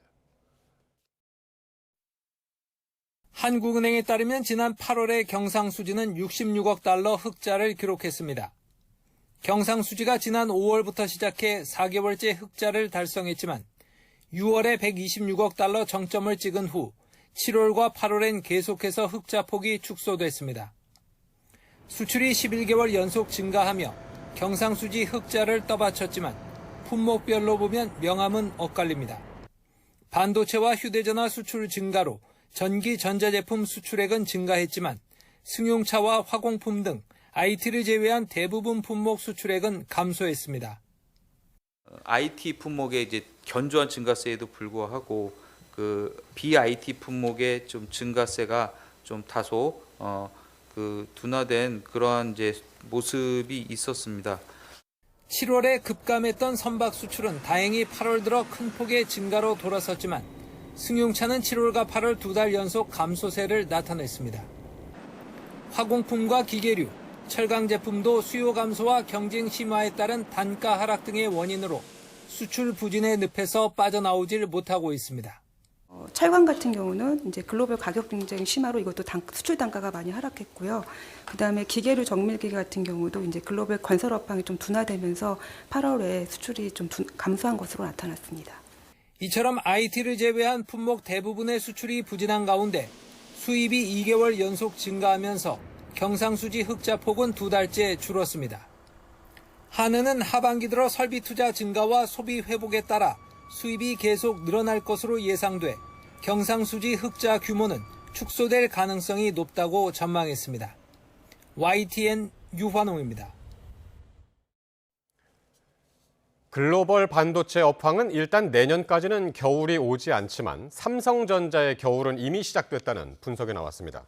노근창 현대자동차증권 리서치 센터장은 오늘 한국거래소 기자실에서 열린 간담회에서 엔비디아의 차세대 인공지능 칩인 블랙웰이 올해 연말 주요 클라우드 서비스 업체들에 공급될 것이라고 밝혔습니다. 이미 대만의 TSMC가 블랙웰을 위한 생산 능력을 2배 증설했고 구글과 마이크로소프트도 AI 데이터 센터 투자를 확대할 것으로 예상된다며 반도체의 겨울을 논하기에는 내년이 더 뜨거울 것이라고 내다봤습니다. 국내 배달 플랫폼 1, 2위인 배민과 쿠팡이츠의 경쟁이 치열해지면서 플랫폼 업체가 입점 업체에 요구하는 조건도 까다로워지고 있습니다. 자영업자들은 고통을 호소했습니다. 오동건 기자입니다. 수도권에서 3년째 배달 음식점을 운영하는 30대 A씨. 최근 아르바이트를 뽑지 않고 홀로 일하기로 결심했습니다. 배달 플랫폼의 요구 조건을 맞추기 힘들어 서비스를 중단했기 때문입니다. 와우랑 배민클럽을 안 해가지고 매출이 50% 이상 최소 감소되었습니다. 그래서 인건비를 줄이기도 하고 뭐 영업시간을 더 늘리기도 하고 여러 가지 뭐 방안으로 매출이 떨어진 거를 이제 보완하는 방식으로 지금. 치킨집을 운영하던 B씨도 같은 문제로 어려움을 겪다 지난 6월 결국 가게 문을 닫았습니다. 노출이 안 되게 해가지고 주문이 안 들어오길래 어쩔 수 없이 다시 그 최소 금액을 맞춰주고 노출을 시켰더니 주문은 들어오더라고요. 근데 들어오는 것만큼 또 나가는 돈이 너무 많더라고요. 버티다 못하고 그냥 폐업 신고를 하고. 입점 업체들은 최대 9.8%에 달하는 높은 수수료 외에 계약 조건에도 분노하고 있습니다. 배민과 쿠팡이츠 측이 요구하는 조건을 갖추면 더 쉽게 홍보는 되지만 두 업체가 다른 플랫폼을 넘어 매장에서 직접 판매하는 음식의 가격까지 자사와 동일하게 맞출 것을 강제하고 있기 때문입니다. 또 영업시간이나 최소 주문 금액 사항까지 조건에 넣으면서 외식업계의 반발은 커지고 있습니다. 저희를 그 비즈니스 파트너나 고객사를 생각하지 않고 저희를 이제 수족처로 불리는 하청으로 저희는 생각하는 걸로 되게 생각하고 느껴졌습니다. 지난 7월부터 정부가 상생협의체를 구성해 논의에 들어가는 등 해결책을 찾고 있지만 별다른 대책 없이 시간만 흐르면서 현장의 아우성은 점차 커지고 있습니다. YTN 오동건입니다. 이런 가운데 배달 플랫폼들의 지나친 수수료 문제를 해결하기 위해 열린 상생협의체가 수수료율에 대한 이견을 좁히지 못했습니다.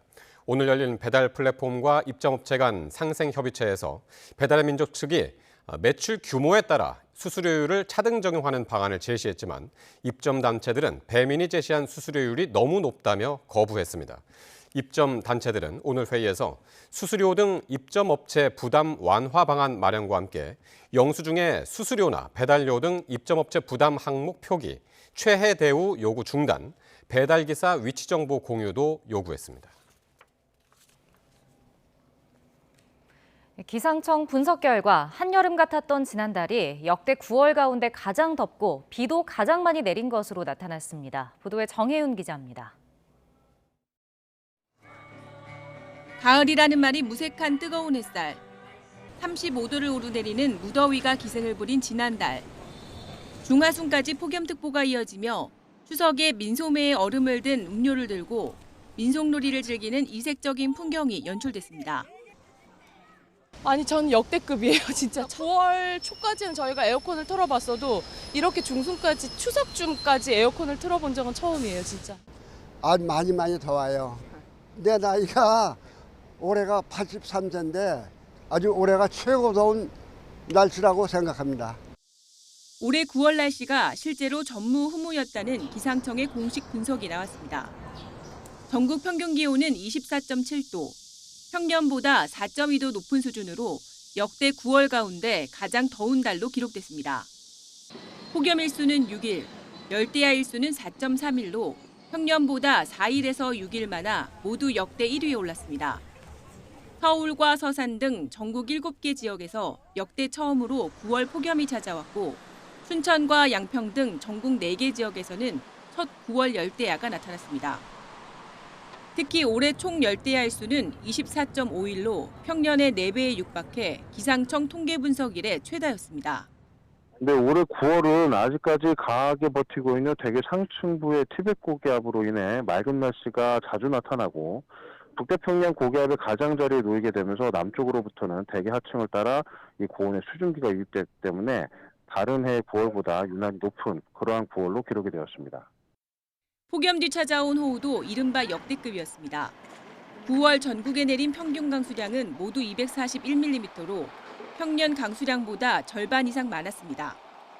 특히 9월 20일에서 21일 사이 내린 비의 양은 창원 529.4mm, 부산 403.4mm, 거제 381.2mm 등 여름 장마철 호우를 능가했습니다. 서산과 창원, 부산 등 일부 지역은 하루에 내린 비가 200에서 400mm 사이로 9월 1강수량 기준 최다 1위 기록을 새로 썼습니다. 1시간 최다 강수량도 진도와 창원 등이 100mm 이상을 기록했습니다.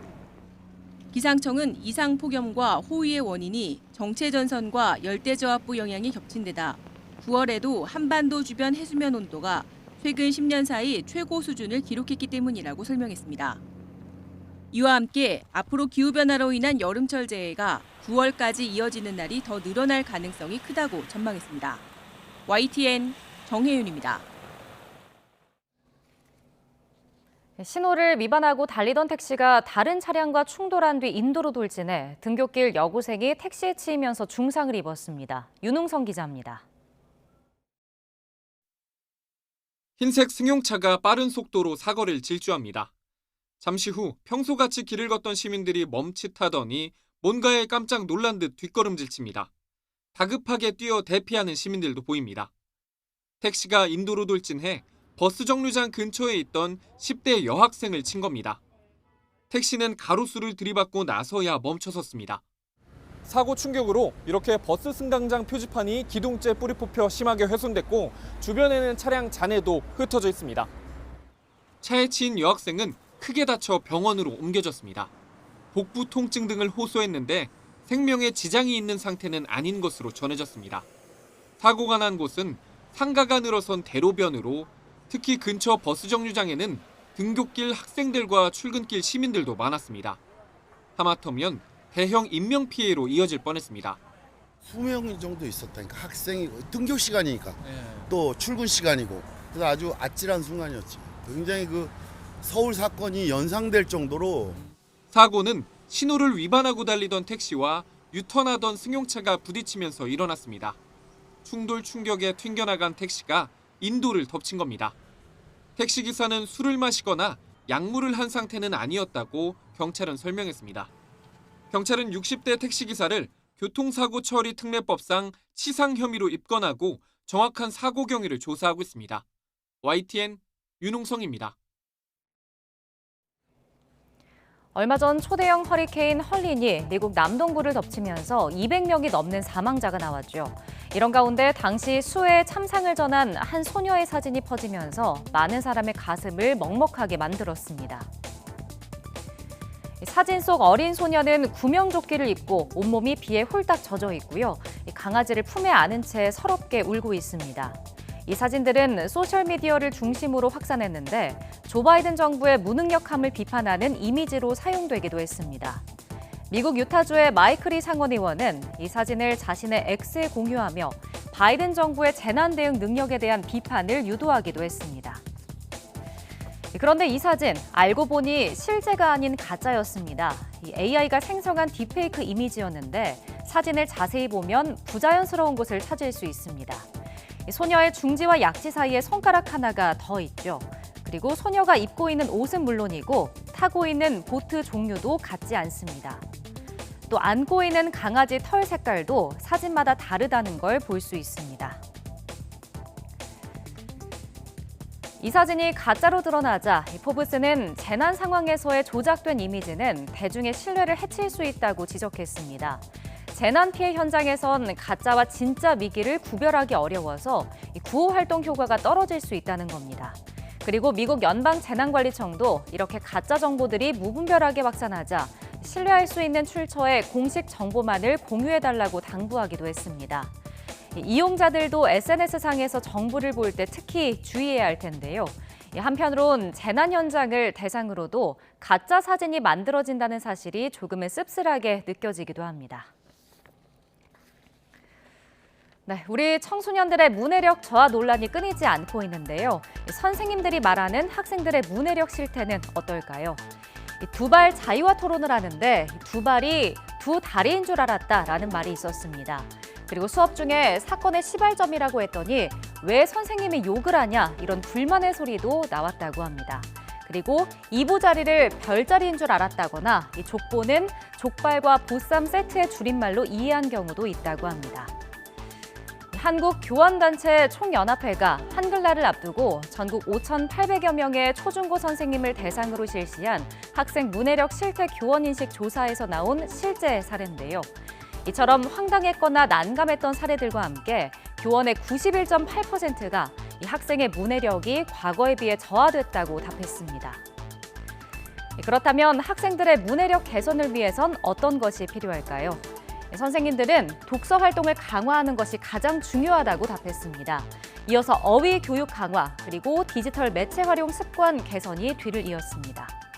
하지만 일각에선 아이들의 본보기가 돼야 할 어른들의 태도를 지적하는 목소리도 있습니다.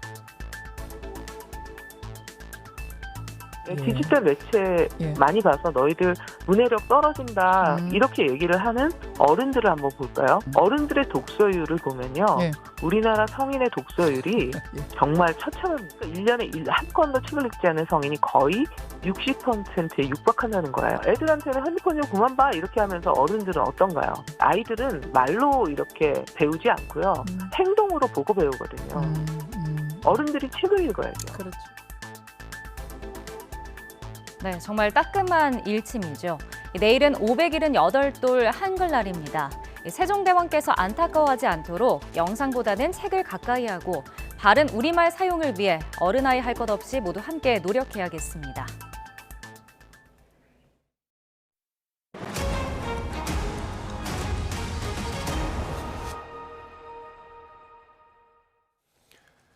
국회 법제사법위원회의 법무부 국정감사에서 이른바 코나아이 특혜 의혹과 명태균 씨 여론조사 의혹을 두고 여야가 충돌했습니다.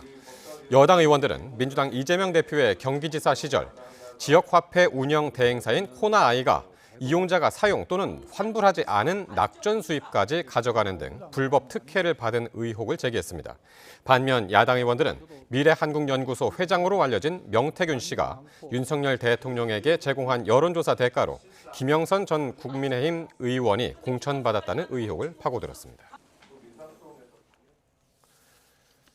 국회 국방위 감사에서는 여야는 문재인 정부의 대북 국방정책과 윤석열 정부에서 충암고 출신 군인들을 일컫는 충암파 논란을 놓고 공방을 벌였습니다. 국민의힘 강대식 의원은 지난 정부에서 북한의 핵과 미사일이 훨씬 고도화됐다고 지적했고 같은 당 유용원 의원도 가짜 평화쇼에 의해서 GP가 폭파되면서 안보 공백은 물론 예상 낭비까지 초래됐다고 꼬집었습니다. 반면 민주당 김병주 의원은 충암고 출신인 이상민 행정안전부 장관이 후배인 여인형 국군 방첩사령관 등과 식사 모임을 한 것을 지적했고 김민석 의원도 김용현 장관의 경호처장 재직 시절 공관에서 고교 후배 군인과 식사한 것을 불법 모임이라고 비난했습니다. 국회 교육위원회가 교육부 등을 대상으로 진행한 국정감사에서 김건희 여사의 논문 표절 의혹을 두고 공방이 벌어졌습니다. 야당은 김 여사 허위 경력의 시작은 숙명여대 교육대학교 석사학위 논문에서 시작됐다며 이주호 교육부 장관이 표절 논문 검증에 직접 나설 것을 요구했습니다. 반면 여당은 민주당 이재명 대표나 조국혁신당 조국 대표를 비롯해 많은 야권 인사들도 논문 표절 의혹을 받고 있다며 국감장에서 영부인 논문이 재차 거론되는 건 부적절하다고 반박했습니다. 8월 티몬과 위메프 미정산 사태가 벌어지자 정부는 피해 기업들의 대체판로 개척을 지원하겠다고 발표했습니다. 당시 최대 10,000개 회사를 돕겠다고 했는데 막상 지원한 업체는 고작 830곳이었습니다. 이준엽 기자가 그 이유를 살펴봤습니다.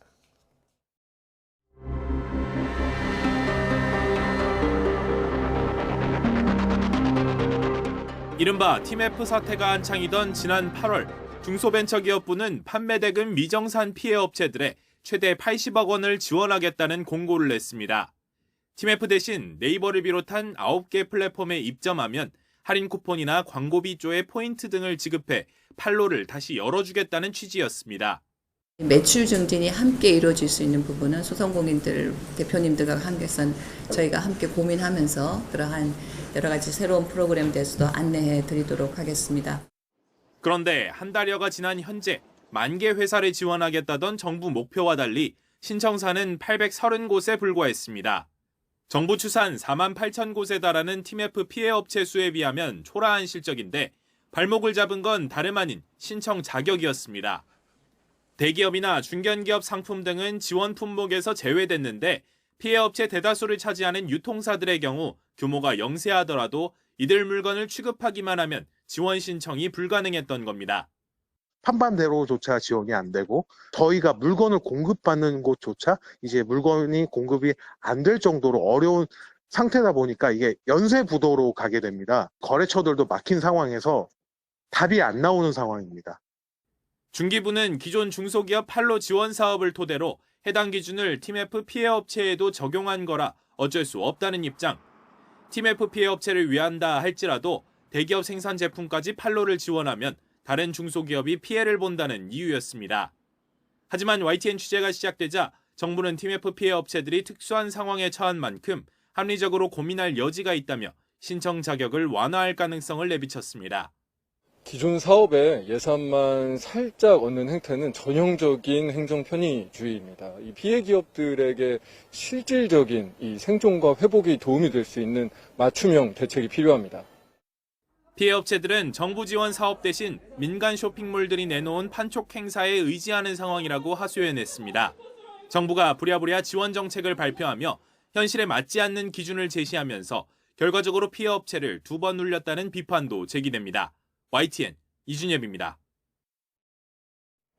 우리나라의 세계 국채지수 WGBI 편입 여부가 발표됩니다. 세계적 지수 제공업체인 영국 FTSE 러셀이 우리 시각으로 내일 새벽 정례 시장 분류를 통해 세계 3대 국채지수인 WGBI의 한국 편입 여부를 발표합니다.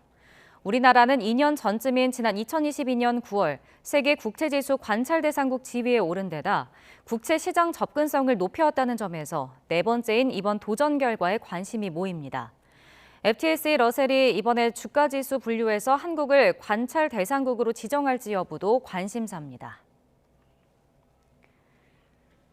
미국 대선까지 한 달도 채 남지 않은 가운데 해리스 부통령과 트럼프 전 대통령의 지지율 격차가 더 좁혀지며 초박빙의 경쟁이 점점 더 심화하고 있습니다. 워싱턴에서 홍상희 특파원의 보도입니다. 지난 1일 공화당 벤스 상원의원의 승리로 평가된 미 대선 부통령 후보 TV토론. 부통령 TV토론 직후 대선 후보 지지율을 조사해보니 트럼프 전 대통령이 해리스 부통령과의 격차를 대폭 줄인 것으로 나타났습니다. 미국 야후뉴스와 여론조사기관 유거부가 1,700여 명을 대상으로 조사한 결과 해리스 부통령의 지지율은 48%, 트럼프 전 대통령은 46%로 나타났습니다. 불과 2%포인트 차이입니다. 지난 9월 두 사람의 TV토론 이후 조사에서 해리스 부통령이 5%포인트 앞섰던 것과 비교하면 트럼프 대통령이 바로 턱 밑까지 쫓아온 겁니다. 투표할 의향이 있다고 밝힌 유권자를 대상으로 한 조사에서는 두 후보 지지율이 47%로 같았습니다. 부통령 TV토론이 대선 후보 지지율에 미친 영향은 크지 않았을 것이라는 게 일반적인 평가지만 예년 대선에 비해 15일 이상 일찍 열린 대선 후보 TV토론의 효과는 이미 끝났다는 분석이 나오고 있습니다. 엎친 데 덮친 격으로 해리스 부통령에게는 불리한 대내외 악재가 여전합니다. 지난주 미 항만노조 파업은 사흘 만에 끝나 한숨 돌렸지만 이스라엘과 이란의 확전 가능성과 경합주 노스캐롤라이나와 조지아를 휩쓴 허리케인 헐린에 이어 밀턴 피해가 우려되고 있습니다.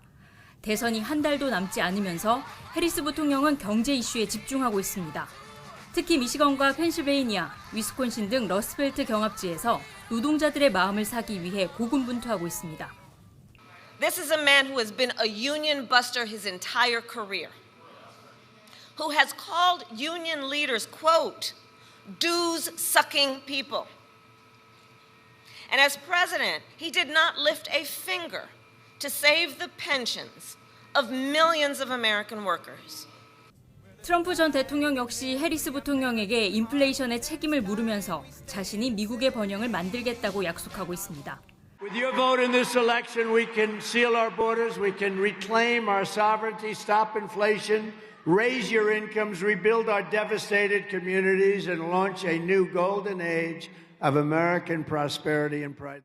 미국 정치 매체 더 힐은 운수노조가 특정 후보를 지지하지 않겠다고 선언하는 등 해리스 부통령이 2016년 대선 당시 힐러리 클린턴 전 국무장관보다 저조한 노동자 지지율로 고전하고 있다고 평가했습니다. 이번 대선의 가장 뜨거운 이슈는 경제입니다. 트럼프 전 대통령이 불법 이민자 추방과 관세 공약으로 경제 이슈에서 앞서가는 가운데 남은 대선 기간 동안 해리스 부통령이 경제로 유권자들의 표심을 돌릴 수 있을지가 이번 승부를 가르는 주요 요인이 될 전망입니다. 워싱턴에서 YTN 홍상입니다. 중동 위기도 미 대선의 막판 쟁점으로 떠오른 가운데 해리스 부통령은 휴전 합의의 중요성을 강조했고 트럼프 전 대통령은 이스라엘은 이란의 핵시설을 타격할 자격이 있다고 주장했습니다. 박영진 기자입니다. 가자 전쟁 1년을 맞아 민주당 대선 후보 해리스 부통령은 희생자들을 추모하며 유대교에서 희망과 정의를 상징하는 석류나무를 심었습니다. 하마스의 테러를 악행 그 자체라고 규정하고 1년 전 끔찍했던 10월 7일을 절대 잊지 않겠다고 다짐했습니다. 휴전 협상도 포기하지 않겠다고 강조했습니다. We must work to relieve the immense suffering of innocent Palestinians in Gaza who have experienced so much pain and loss over the year. 동시에 이스라엘의 안보에 대한 흔들림 없는 지원도 약속했습니다. 공화당 대선 후보 트럼프 전 대통령은 하마스 테러 희생자를 추모하기 위해 유대인 성지를 찾았습니다. 자신이 대통령이었다면 가자 전쟁은 일어나지 않았을 일이라며 바이든 해리스 정부 때리기에 주력했습니다. 이란의 미사일 공격을 받은 이스라엘은 이란의 핵시설을 공격할 자격이 있다며 바이든 대통령의 입장과도 각을 세웠습니다. And I will support Israel's right to win its war on terror, and it has to win it fast. No matter what happens, it has to go fast. 또 이스라엘을 위해 자신만큼 일한 대통령은 없었다며 유대인들은 100% 자신에게 투표해야 한다고 주장했습니다. 1주년을 맞은 중동 위기가 미 대선의 쟁점으로 떠오르면서 박빙의 혼전 속에서 유대계와 아랍계 표심을 겨냥한 후보들의 경쟁도 치열해지고 있습니다. YTN 박영진입니다.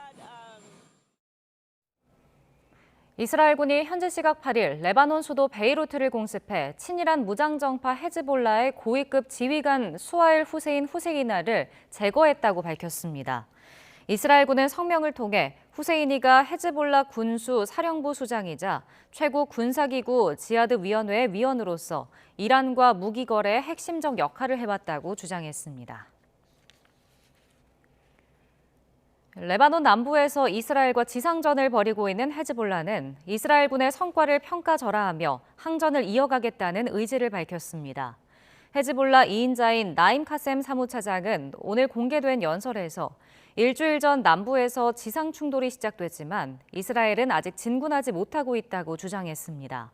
그러면서 헤즈볼라의 역량에 타격을 줬다는 이스라엘의 주장은 망상에 불과하다며 끈기 있게 버티는 것이 우리의 유일한 해결책이라고 강조했습니다.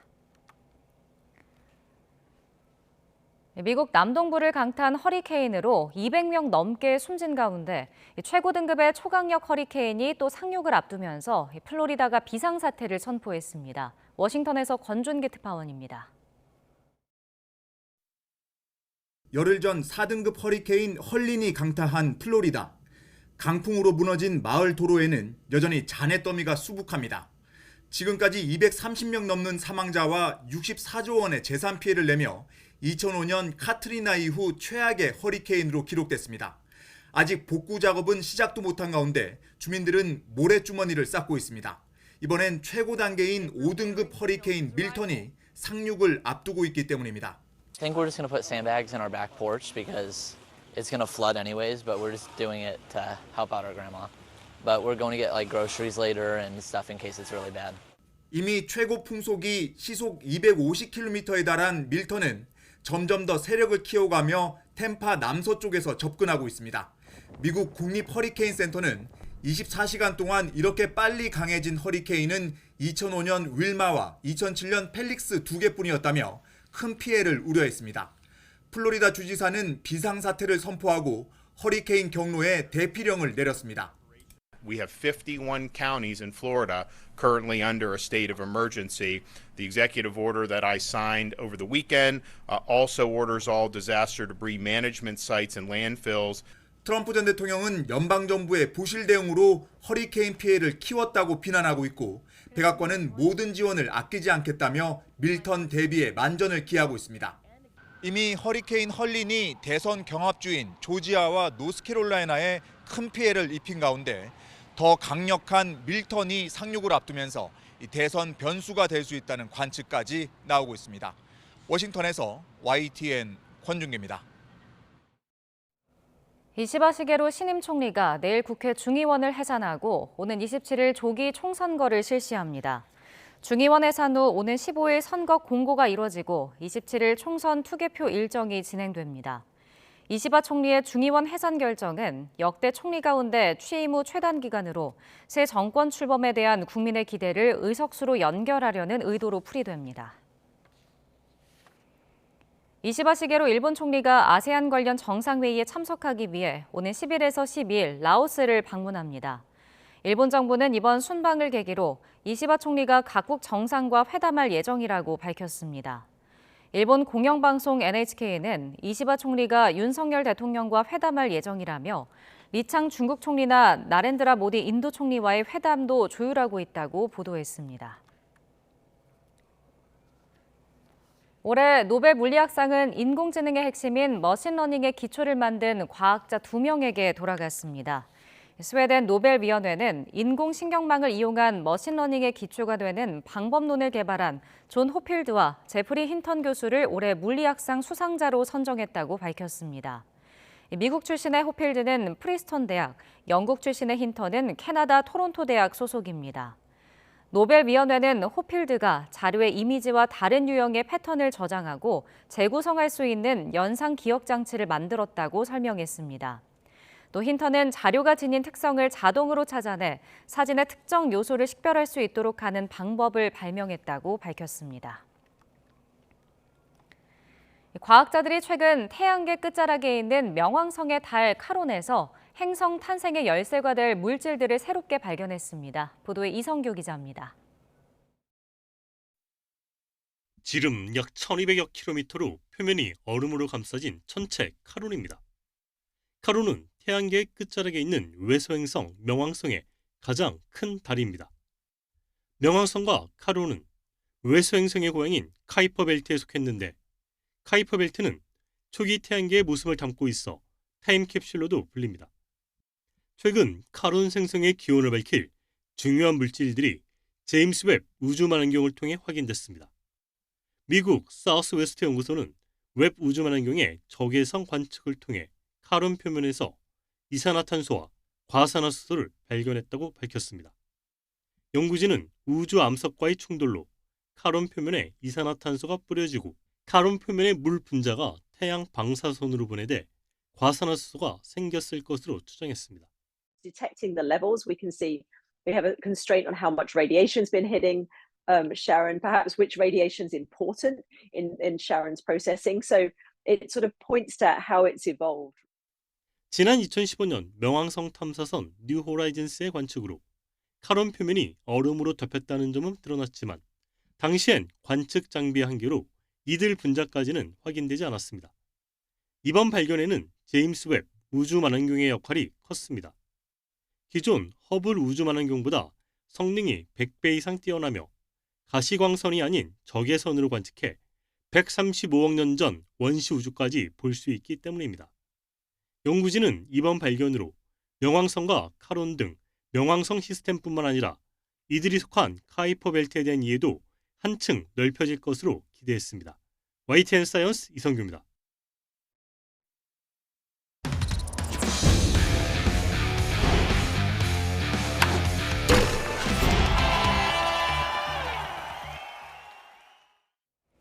프로야구 준플레이오프 3차전에서 LG가 KT를 꺾고 플레이오프 진출에 유리한 고지를 밟았습니다. 보도에 양시창 기자입니다. LG의 역전극은 KT의 실책에서 시작됐습니다. 문성주의 파울 타구에 1루수와 포수가 함께 달려갔지만 어설프게 공을 놓친 것이 화근이 됐습니다. 결국 문성주는 볼넷을 얻어 1루에 걸어나갔고 신민재의 안타로 주자를 늘린 LG는 올 시즌 타점왕 오스틴이 벼락 같은 대형 홈런을 터뜨렸습니다. 한 점 차로 뒤지던 경기를 단숨에 뒤집는 역전 석점포이자 LG 천적 벤자민을 패전으로 내몬 결승 홈런입니다. LG는 6회에도 바뀐 투수 김민수를 상대로 한 점을 추가하며 분위기를 완전히 가져왔습니다. 염갈량, 영경혁 감독의 과감한 선수 교체도 빛을 발했습니다.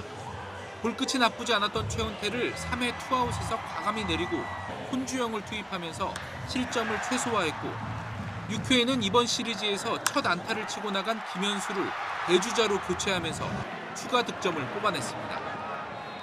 수원에서는 빅볼이 좀 필요하다고 생각을 했는데 오늘 결정적으로 홈런 2방이 나오면서 전체적인 경기 분위기를 저희 쪽으로 가져올 수 있었던 것 같습니다. KT는 9회 말 배정대가 회심의 2점 홈런을 때리며 한 점 차까지 쫓아갔지만 더는 득점하지 못하고 아쉽게 무릎을 꿇었습니다. 선수들이 많은 경기를 하다 보니까 집중력이 좀 틀어졌는데 내일은 좀 디테일한 면에서 좀 집중할 수 있도록 하겠습니다. 역대 1승 1패로 맞섰던 준 플레이오프에서 3차전을 이긴 팀의 플레이오프 진출 확률은 100%. 유리한 고지를 밟은 LG는 4차전 선발로 엔스를, 시리즈 탈락 벼랑 끝에 몰린 KT는 쿠에바스를 예고했습니다. YTN 양시창입니다. 요르단과의 월드컵 3차 예선을 앞둔 홍명보가 손흥민이 빠진 플랜 B를 구상 중인 가운데 상대 공격진을 어떻게 묶어놓을지도 관심입니다. 김영수 기자의 보도입니다. 축구대표팀이 월드컵 3차 예선 요르단 원정 경기를 앞두고 완전체로 뭉쳤습니다. 이강인과 서령우를 포함해 소속팀 경기를 마친 유럽파가 뒤늦게 대표팀에 합류했습니다.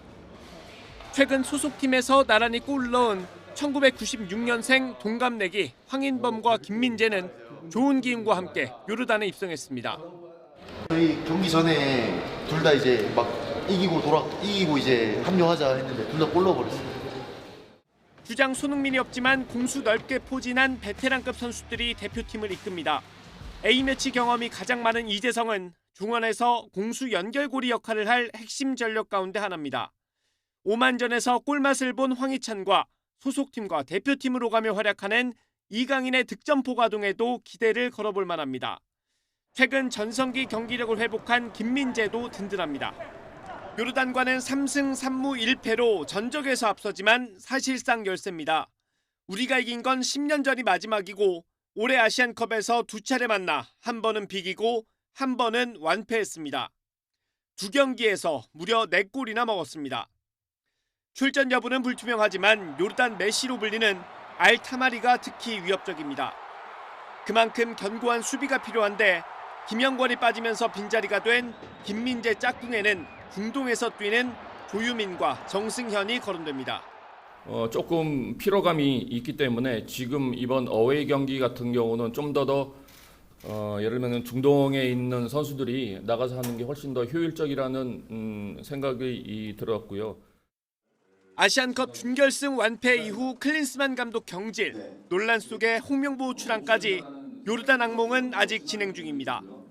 손흥민 없는 플랜 B로 변화와 승리까지 다 챙겨야 하는 홍명보 감독은 다시 한번 벼랑 끝에 섰습니다. YTN 김영수입니다. 홍명보 축구대표팀 감독 체제만큼은 인정하는 듯했던 문화체육관광부가 다시 감독 재선임을 포함한 강도 높은 후속 조치를 예고했습니다. 보도에 이대건 기자입니다. 축구협회 감사를 벌이는 문화체육관광부는 홍명보 대표팀 감독 선임 자체는 무효가 아니라고 못 박았습니다. 홍명보 감독 선임 과정에서 절차적 하자가 발견되었지만 절차적 하자가 있다고 해서 홍명보 감독과의 계약이 당연 무효라고 판단하기는 어렵다고 생각합니다. 중간 감사 결과 발표 때 감독 선임 과정의 여러 문제점을 지적하면서도 축구협회 자율성을 인정한 게 의아했습니다. 정치적인 간섭이 있으면 제재받을 수 있다는 내용의 피파 공문이 영향을 미쳤다는 지적이 있었습니다. 그런데 문체부 압박 수위는 오히려 높아졌습니다. 국회 국정감사에 나온 유인촌 문체부 장관은 피파 공문은 의례적인 것이라는 반응을 내놨습니다. 또 홍명보 감독에 대한 재선임 절차는 여전히 유효하다고 강조했습니다. 공정한 과정을 다시 걸쳐야 된다고 생각을 하고요. 그래서 이 팬들이나 국민들이 바라보는 눈이 있어서 지금 분명히 이거는 불공정하다라고 저희들이 발표를 했기 때문에 정몽규 축구협회장 4선임에 대해서도 불가 방침을 재확인했습니다. 이러면서 축구협회 감사는 끝이 아니라 이제 시작이라며 강도 높은 후속 조치를 예고했습니다. 홍명보는 10일 요르단과 15일 이라크와 10월 A매치를 치릅니다. 이런 어수선하고 혼란스러운 분위기는 월드컵 3차 예선 기간 계속될 전망입니다. YTN 이다운입니다. 콜린 벨 감독과 계약을 조기 종료하면서 공석이 된 여자 축구대표팀 사령탑에 김천 상무의 신상우 코치가 낙점된 것으로 확인됐습니다. 대한축구협회는 김천 상무의 신상우 코치를 여자 축구대표팀 감독으로 낙점하고 정식 계약을 준비하고 있습니다. 신상우 코치는 지난 2015년 보은상무에서 수석 코치를 지냈고 이천대교와 창녕 WFC 감독으로 여자 축구팀을 이끌었습니다. 잉글랜드 프로축구 울버햄프턴에서 뛰는 국가대표 공격수 황희찬에게 연습 경기 중에 인종차별적인 발언을 한 마르코 크루토가 국제축구연맹 피파로부터 출전 정지 징계를 받았습니다. 이 피파는 크루토가 차별적인 발언을 한 책임이 인정돼 10경기 출전 정지 징계를 내리고 이 가운데 절반인 5경기에 대해서는 2년 동안 집행을 유예했습니다.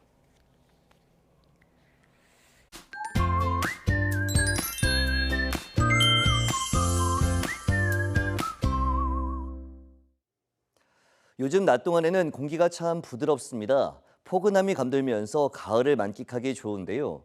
한글날인 내일도 하늘에 구름은 다소 많이 끼겠지만 서울 낮 기온이 24도까지 오르는 등 오늘과 비슷한 수준을 보이며 포근하겠습니다.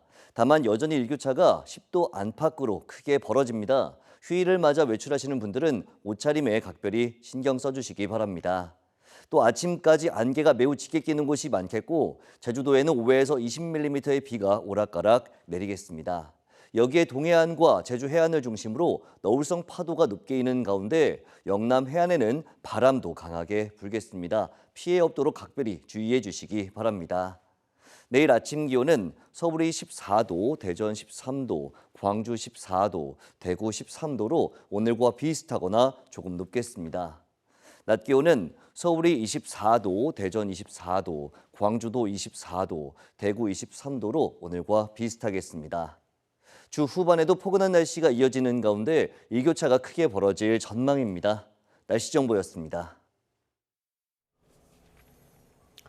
YTN 뉴스나이트 화요일 순서 모두 마칩니다. 저희는 모레 밤 9시 40분에 새로운 이슈들과 함께 다시 찾아뵙겠습니다. 시청해주신 여러분 고맙습니다.